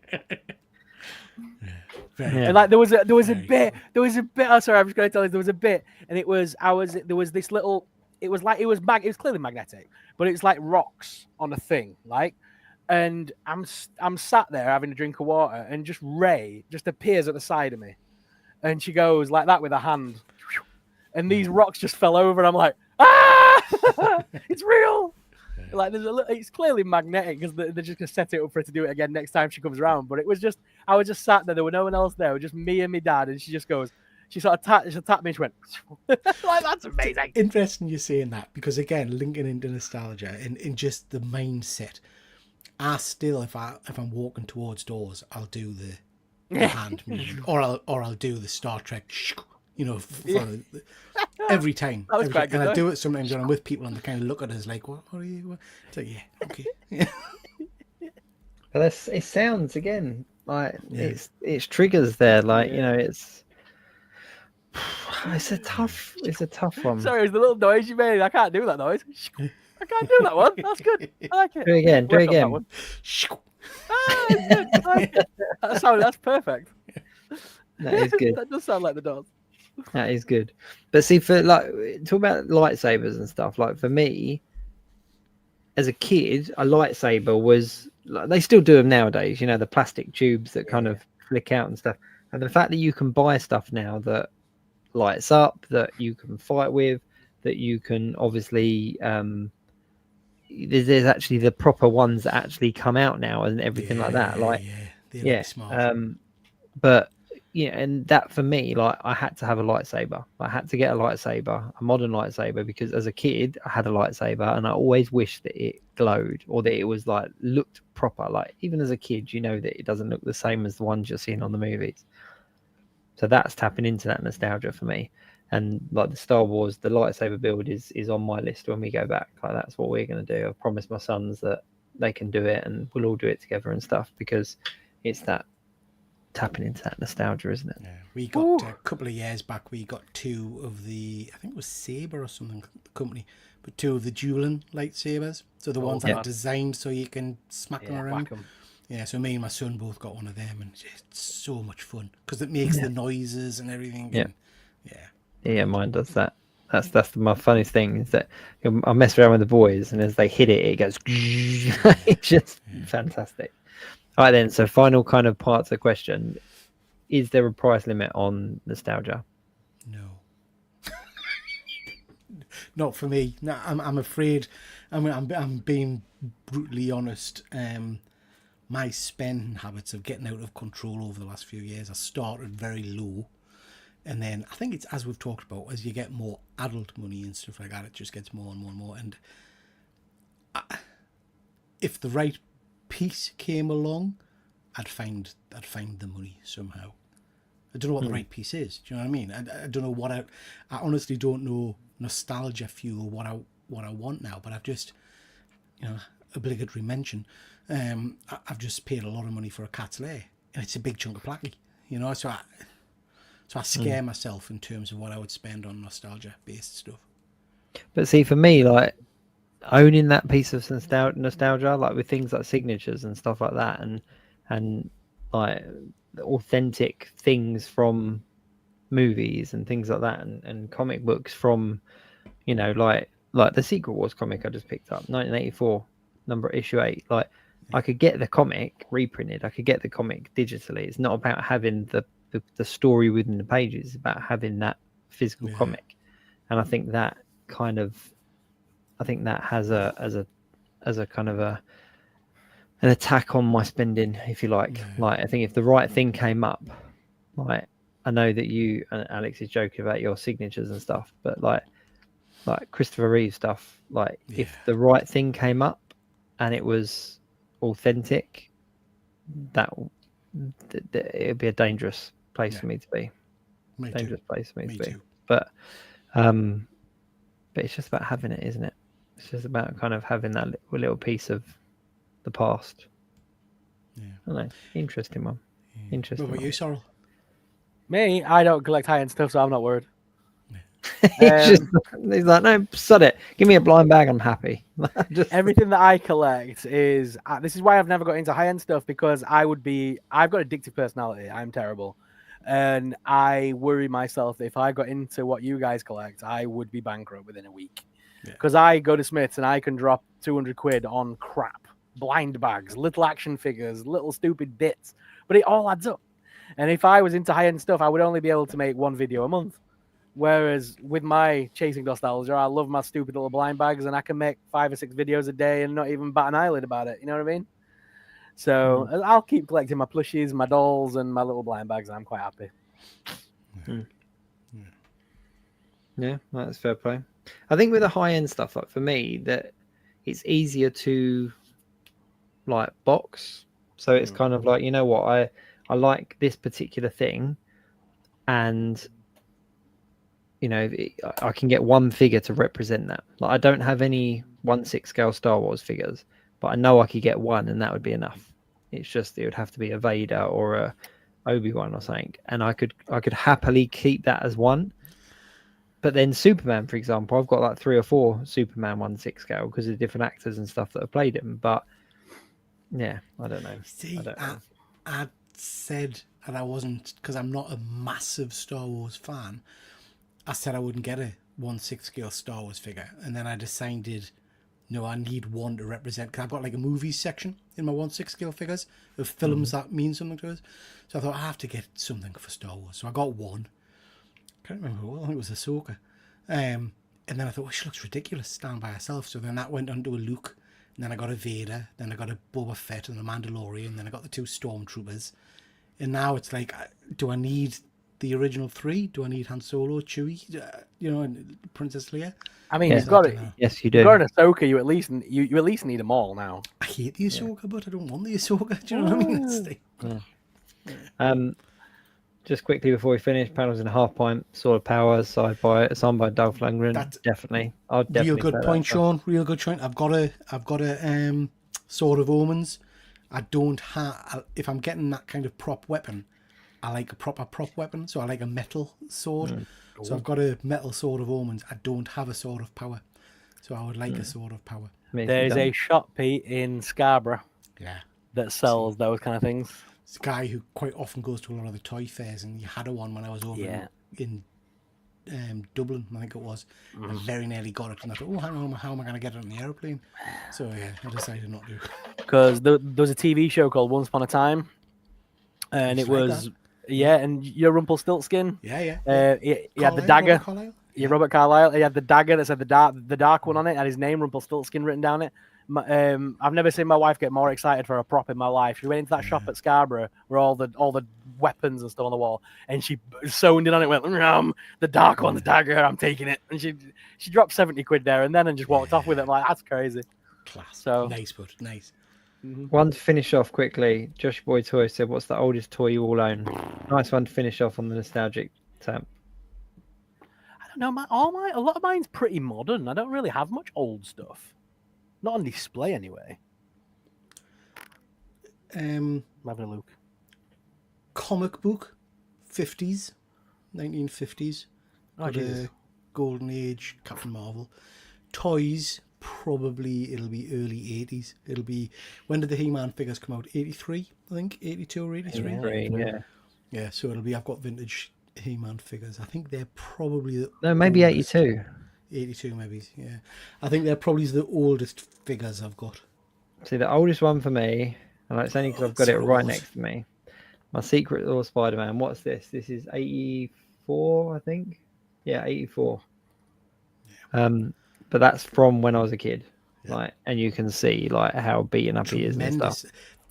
That's a collection line, again, talking nostalgia, that I would probably go down, because I've got a couple of them. I've got Doom and Wolverine. But I could see myself trying to get the full set of them. Yeah. Oh, I know. I would get, and it always annoyed me, the little kind of ballet toe, because obviously you had to stand him like that.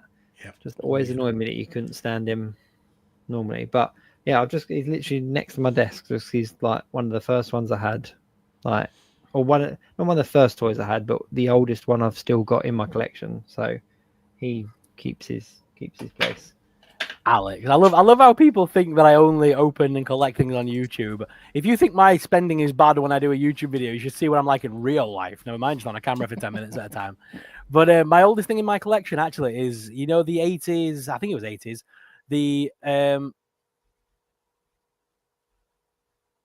has everyone just gone? No? He just went really quiet then. Whoa. We're just listening to your story. Sorry. The Terminator toys from like the 80s. I had the car with the black and grey car, and it had the rocket. Yeah. I bought that. I think they were 90s.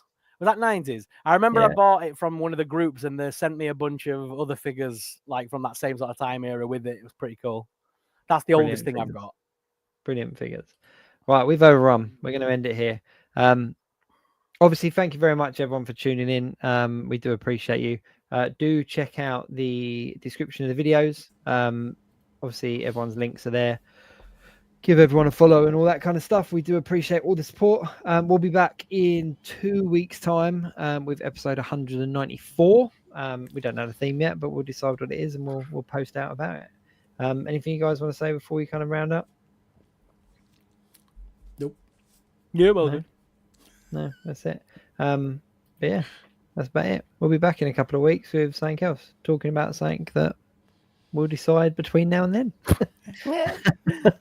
It'll be something. But let us know. Obviously, drop us messages, put things in the chat. Like if there's any particular topic that you want us to bring up and kind of go down the rabbit hole of, then we're more than welcome to. Just trying to think off the top of my head if there's anything massive happening in the next 2 weeks.